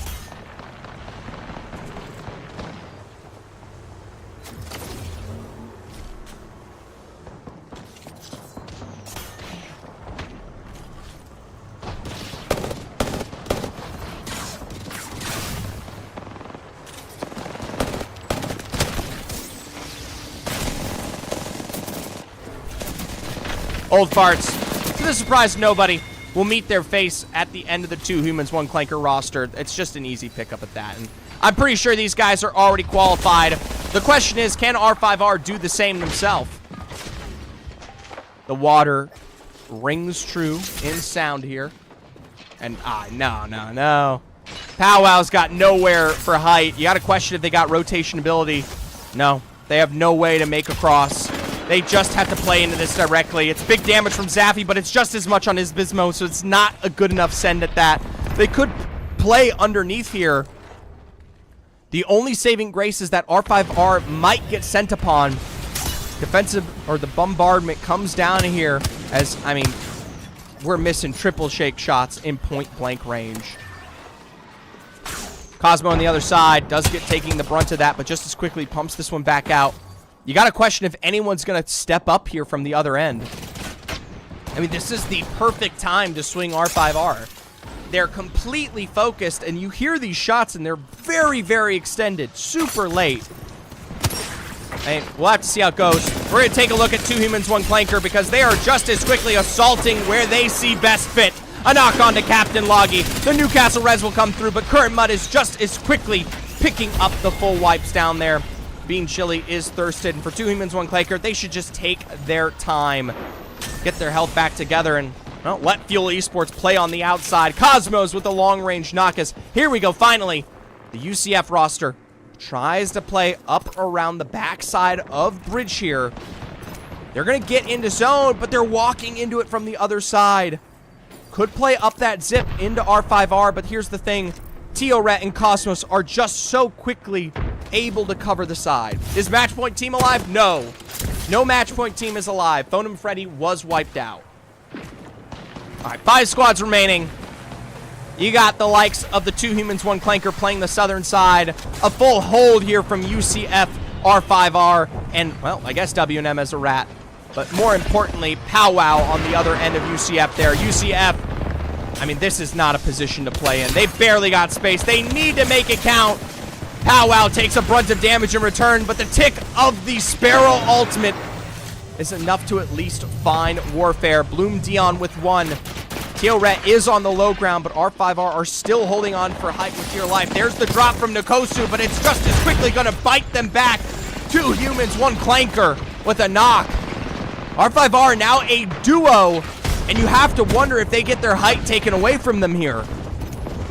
I mean, if I was them, I would do so. 2 Humans, 1 Clanker. They're finally going to bite the bullet and pull the trigger, but just as quickly are facing knocks in return. I would send it. They don't have a way to really assault upon height there without playing for a zip or a stairwell, but I mean, in the end, they are still together. Teoret up on high. Gonna see if he can send the Sparrow ultimate to pressure back. Breaks the shield, and there's the damage to go to boot. Humans, 1 Clanker tracked out. You just need a couple of more bullets, but they just don't land. R5R still holding on for dear life as Teoret is able to get the beacon back here.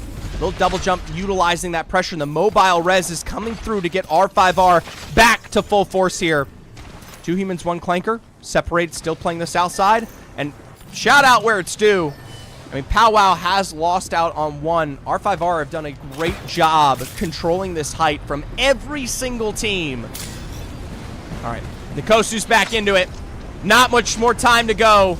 Powwow have got to look for a return. Little heady there. That's it for his Bismo. And Powwow have rotated just underneath it all. They're playing in the same spot we saw from 2 Humans, 1 Clanker moments ago. You have to wonder if Teal Red will spot this out. Instead, setting up for that Sparrow ultimate here. And I mean, just look at this. Nice heady. Current Mud eliminated. Ports for the other side. And remember, Powwow are there. Rats out below. And it is literally just Christmas here for R5R. They'll pick up whatever gift they can find. Here we go. Couple of exchanges out. The bombardment from 2 Humans. That's it for Zero. Rye Doug as the rat does at least make it to top 4. But when you've got nowhere to go, you've got nowhere to go. Pow stuck in the corner. The full send for I5R. And in the end, a dub for them coming out of game 4. Congratulations at that. It was meticulous. It was efficient. It was impeccable. I mean, it just genuinely was so clean. Literally no one could survive that. I mean, whoever wins height there in usually those zones does end up winning the final game. But Teal Red, Nikosu, and Cosmo, I mean, they make it look easy. And they even faced Nox. That's something to say there. So we'll pull away to the scoreboard. I'm not going to bet this time, but R5R should be, by the way, here's the thing for Powwow. If Powwow got 2 kills, they're on match point. R5R, if they made it to, they definitely did. They got it. 2 Humans, 1 Clanker. I'm pretty sure they got enough KP too.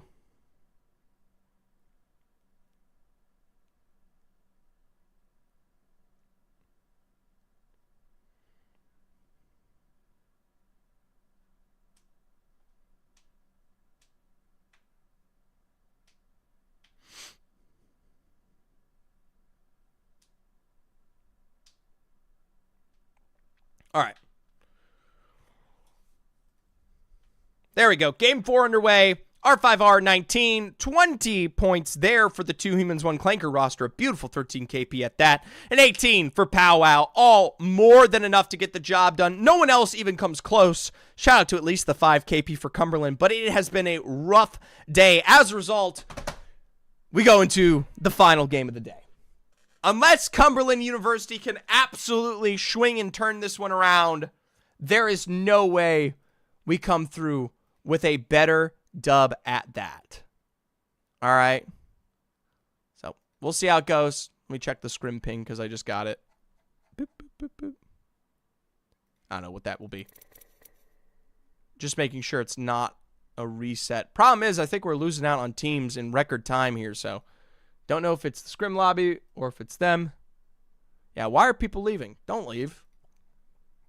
Game's far from over. I mean, you still get the... Never forget, every chance to play a game is a chance to craft the expertise of your macro, your micro, and learn 100 different things here, right? And so, we'll see how it goes.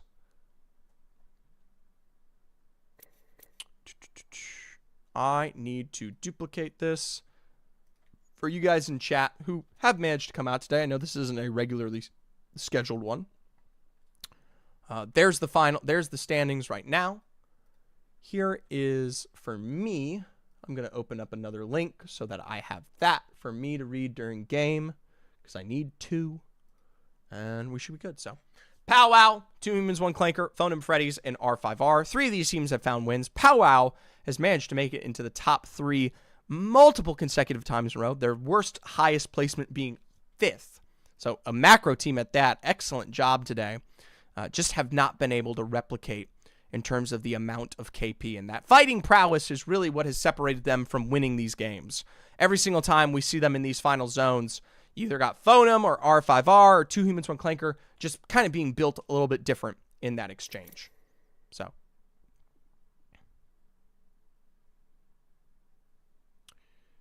Couple of teams. Oh, gosh. I hope we really don't start with 15. We'll see how it goes.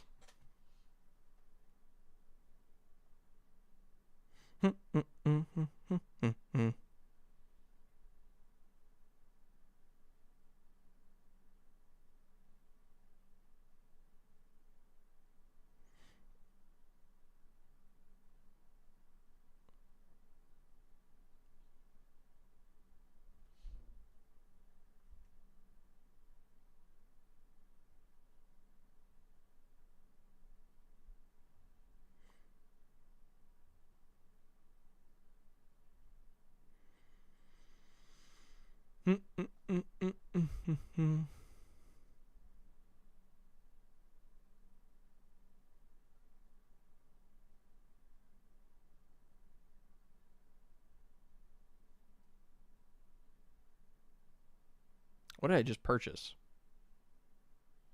Oh my god. I just resubscribed to someone by accident.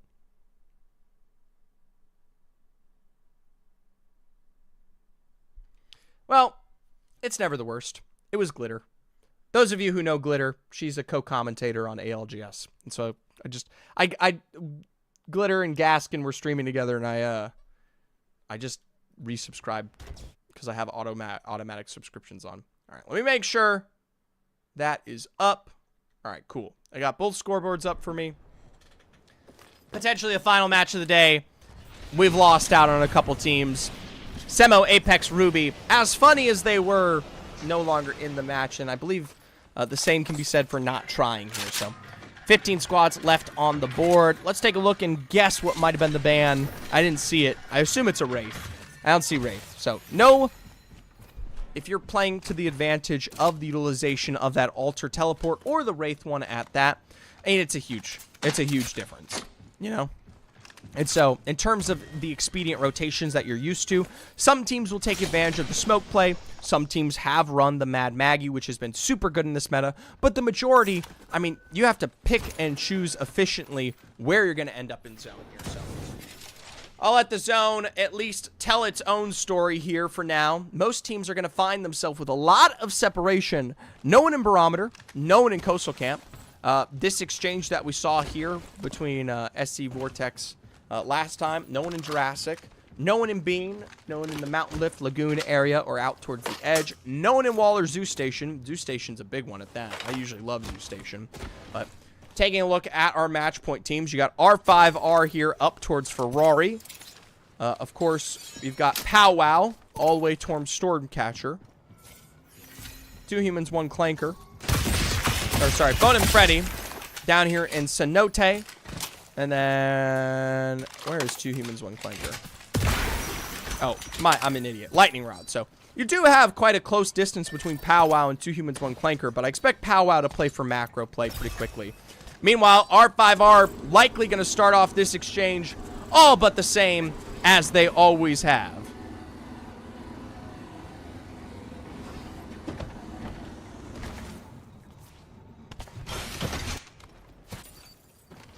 We'll see.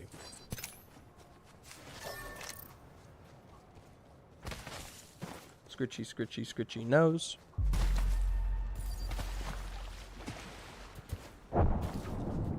I mean, all right. UCF Jits will inevitably finally be caught out here in the open waters. Cosmo with that triple take.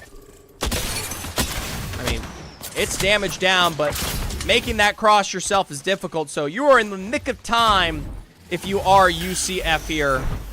They're going to get that scan back on them, and I'm going to ban someone in chat real quick, so give me 2 seconds. Here we go. Woo! It's better than that. It's a knock on a Tiora. Mad Maggie Ball for coverage will pressure them back for now.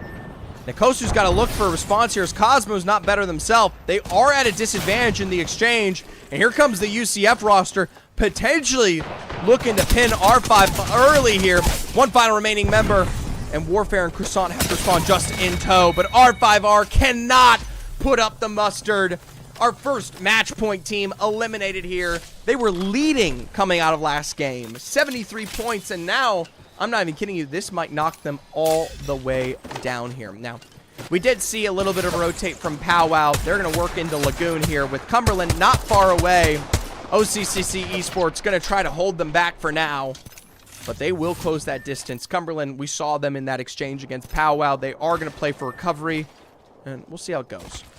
Jambro, what is this? Old Farts holding out the likes of the Jambro squad, and not much more than that. 2 humans, 1 clinker, just barely finally making their way out of zone, and depends on how this exchange and how quickly we come through to Stormcatcher. If we're looting it, we could run into Powwow, who have yet to set themselves up here. In terms of zone, it's going to be a Jurassic finish, and it's the perfect place to finish because nobody started in Jurassic to boot. We'll see how it goes. Oh, W&M Esports here. OFW. OFW, one of the few teams that aren't on match point here with 28 points to their name, have been pretty good. There's been a couple of times where we've seen them, especially against what was 2 humans, 1 clanker, where they were successful on the exchange. So, not particularly the worst team. Just maybe not in the best decision-making and in a lot of times punished out in some of these more direct fights here. So, W&M Esports, they realize there's 14 squads remaining. They've got space galore. But even still, even if you got space galore, the Phone and Freddy's are more than happy to send it where they can. There's Gerbil eliminated right off the bat, and either that's, yeah, an evac coming on up here, and here's the problem. You take an evac in a lobby like this, you are begging to get knocked. The Old Farts brought down to the dust below. Phonum does have one close here. We'll jump on over to the OFW squad, chasing this one out, and that right there is the difference in quality. Wolfer will inevitably get at least the sniper's mark down, and that's as good as it gets. But most teams, the higher you go up, the less likely you're able to evac, right, in front of someone. That is a big disparity. So, WM Esports, they'll try to get the rotate out there, but they are just as quickly being shot by the Fuel Esports Academy roster. A little bit of safety there. A couple of late rotates from the west, and everyone else out here is definitely taking their time. There comes the Jam fam. Still on white health. You're just keeping this quiet. Taking their time for now. They're going to get scanned out there. Trade for trade on the nades. Singularity expended there from Ur. The black hole will find purchase as it sucks. At least for now. Out on the 1. FG Double Whisper, though, as quickly as they peek out, are punished in return here. Now, Owen Cooked does still have that Newcastle in play, but both these rosters don't want to contest against zone. The UFC roster, they're going to drop that Warfare ultimate down, and right as they come out of zone, they are meeting the end. Hemlock and a scan, and you now have to contest against the edge here. Quick rotate out towards the side, and the castle wall just barely comes through, but Ur is already behind your back. From behind the tree, though, at least a single response from the UCF roster. The Jam fam picked apart.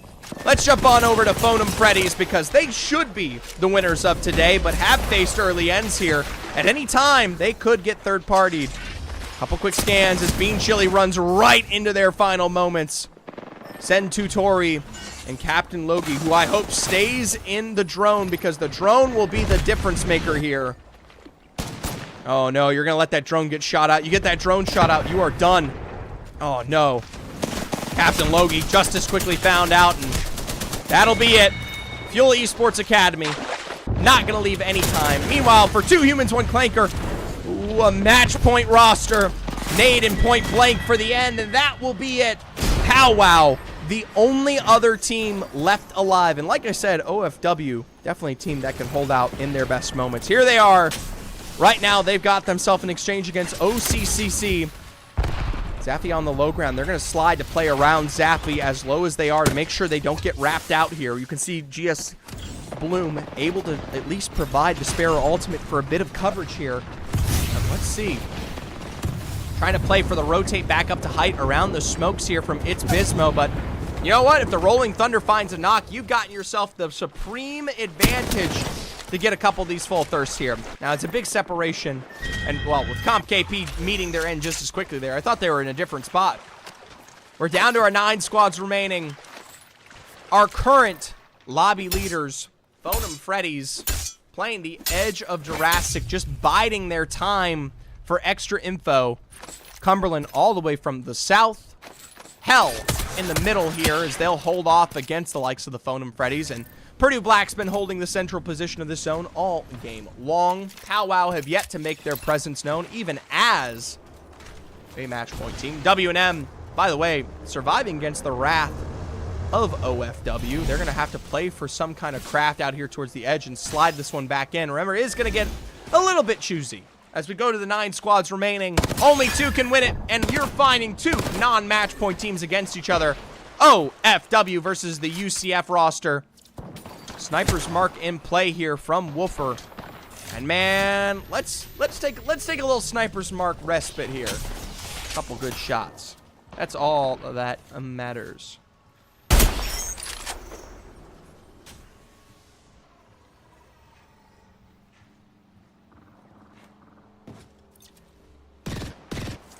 Oh. Well, I don't think if we're going to extend much more as the Phenome squad are hearing the exchange. Even still, I like OFW's chances in a lot of these expenditures. One bad exchange here, and I mean, you could meet your maker. Southpaw will take a little bit of damage, and this does represent that this is not a complete solo 3v3. Now, Phone and Freddy's can always drop to the low ground, which you see it's Wahili already doing there, but it is a follow-through on some of these knocks. So, one final remaining member. You do not want to get knocked in this exchange. The Phone and Freddy's are safe. Here comes the shield swaps, and OFW are not quick enough to the exchange. Rolling Thunder from Optical does not find purchase here, and Phone and Freddy's now are just waiting. Now, here's the thing. Phone and Freddy's don't have a way back up to height here. Maybe a good Sparrow ultimate for some verticality, but other than that, I mean, you're kind of praying for a good response knock here. Zipline play always available as the walls come out. It's Wahili on the other side, and they're going to try for the Cito rotate. Well, that's Wahili. Able to find it, at least for now. Going to have to color the return exit here. But Fredster and Southpaw are spotted out on this exchange, so not a big dub for them. There comes the Rolling Thunder. Just barely miss out on the nade, and, I mean, you just got to hope you got a little bit of extra mobility. Southpaw extended. Ooh, does get knocked down from Foster. They'll trade out damage to boot, and you have to pray the knockdown shield will make the difference. Beautiful drop to tap, but Zach W. keys from the other side. They've been pinched. Phone and Freddy's, they get too egotistical. They try to take too much of the pie here, and they might mum to meet their end.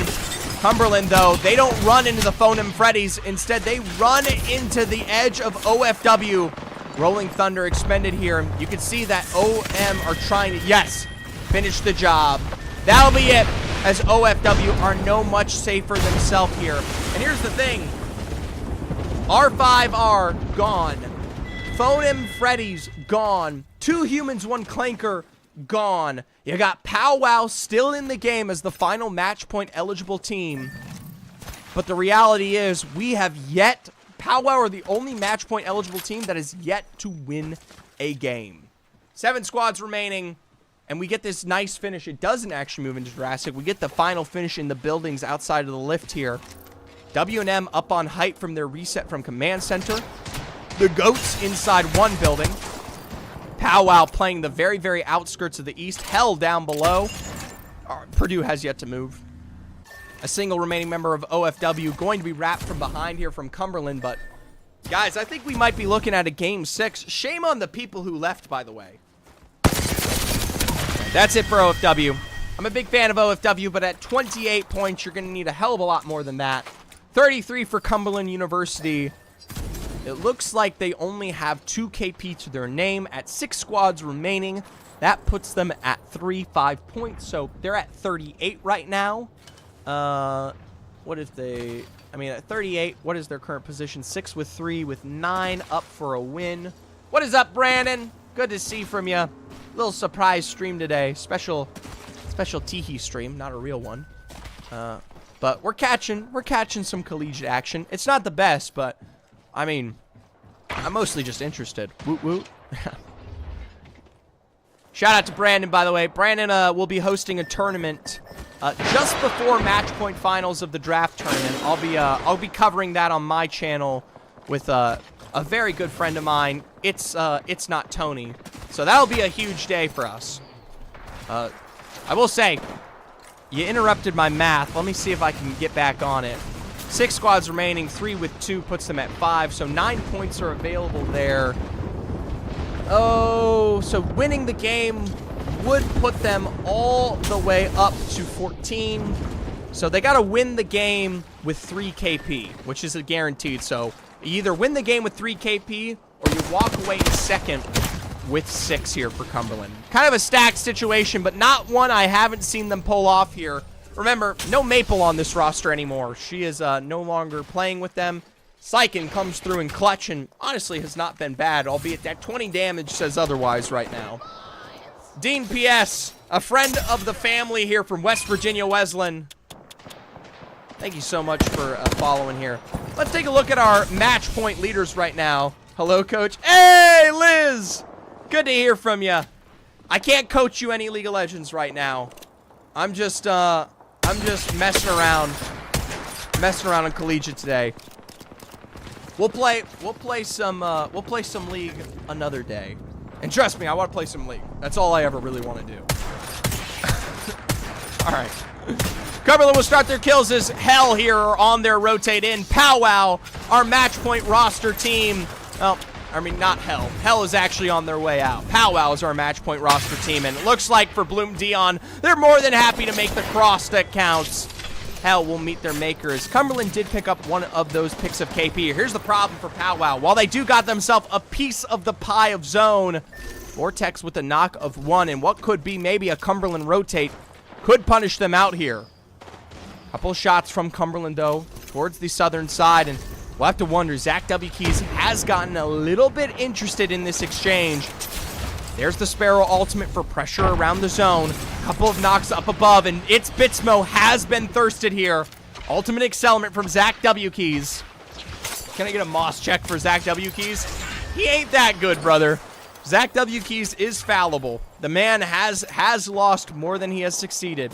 Here's the problem for Powwow. Just as quickly as they try to find success, they lose out on its Bismo, and more importantly than that, they don't have the banner. Hell, the crafter is so tantalizingly close over here on the edge. Oh, check this out. I never do this. Towards the side. Look at this. Look at Zach W. Keys. I think that's Zach. All right. No, it's Slasher. All right. My apologies. I would never call Zach Slasher. How rude of me. Bloom Dion and Zaffy gonna play as close as they can, thick as thieves for their final moments. As a duo, though, the chance of winning this game is utmost impossible here. Stuck with the corner and nowhere to go, and outside of zone, they would have to pray for success on the interior of this building. They do have the space to play the building. Goats are only playing 1 floor right now.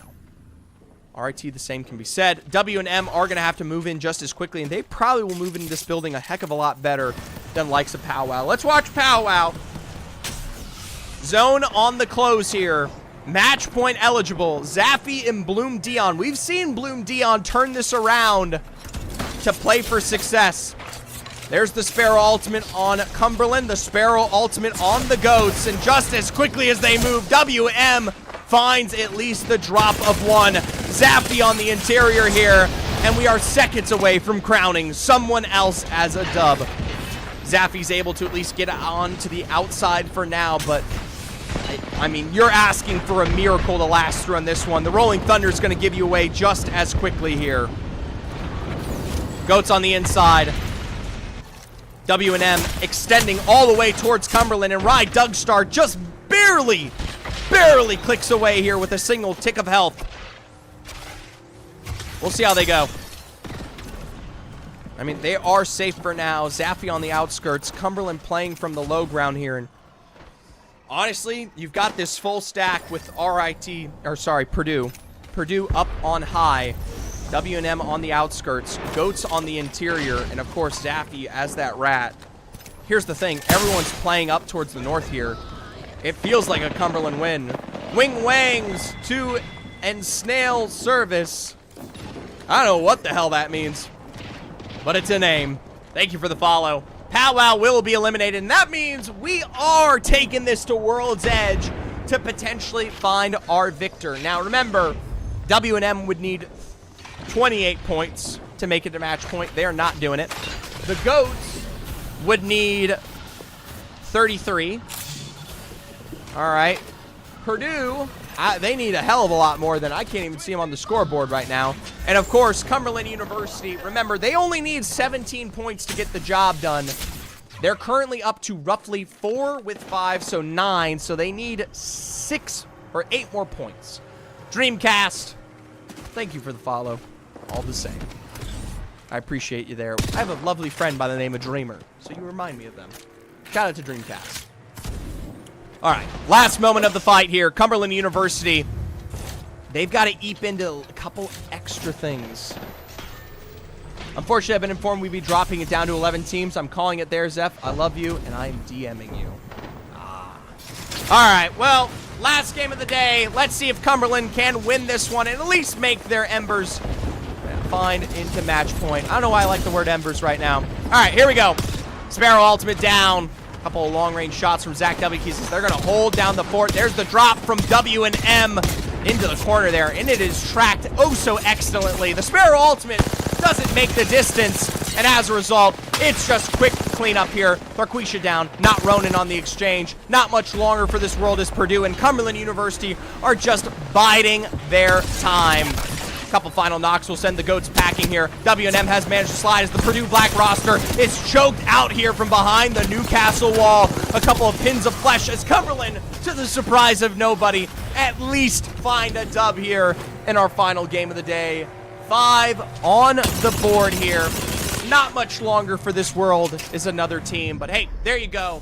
Practice is practice. For Cumberland, at least they get to walk out of a slight match point with a dub on their belt, right? I mean, they did not find a dub all day long, and seeing someone like Sykin come in, replace Maple, that's really important right now. So I think that's a good place to leave off there. Let's jump on over the scoreboard one final time here to represent for these teams, as we'll say goodbye to them shortly. The Fuzzy, thank you for the follow. Hopefully tomorrow, by the way, before you guys all disappear, really excited. Ecac is going to be having their match point tournament tomorrow. It's going to be a little bit more equivalent of a skill level, so it will definitely be more competitive.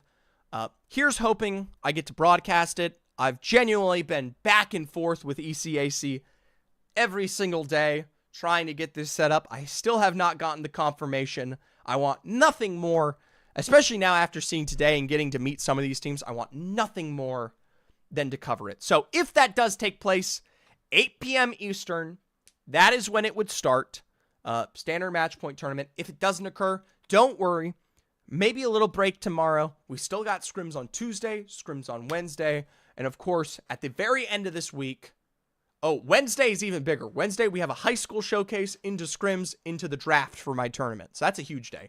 But more importantly than that, Saturday and Sunday, that's going to be Octane Finals. Octane semifinals and finals. So that will be the biggest one to boot. And maybe there's a couple treats there at the very end. Final scoreboard of the day. I don't know. We'll wait on it. Maybe it'll pop up. Maybe it won't. I want to thank you guys for coming out to a little surprise stream. This is not something I was expecting to do today. And hey, that's okay. It's always fun to come out and stream. And I appreciate anyone for being a supporter. And for PD first, Sour Player, Paka, Isvahu, Bloom Dion, Dean PS, Wing Wayne, 2 Nail Service, Dreamcast, and the Fuzzy. Thank you so much for follows. Seriously. I genuinely love it. I love you, Zephyr. I love you too, random stranger. No, I love you too, Mank. That being said, we are going to pray for EC match point tomorrow. Hey, I said I love you back. I said I love you back, Mank. It's a Megamind reference. Enjoy a Megamind reference, Mank. Come on. All right. Match point tomorrow, hopefully. Scrims into a big Wednesday. And then the end of the wink as an incredible one at that. As for me, shout out to PD first for hosting the scrims today. It's not an easy thing to do.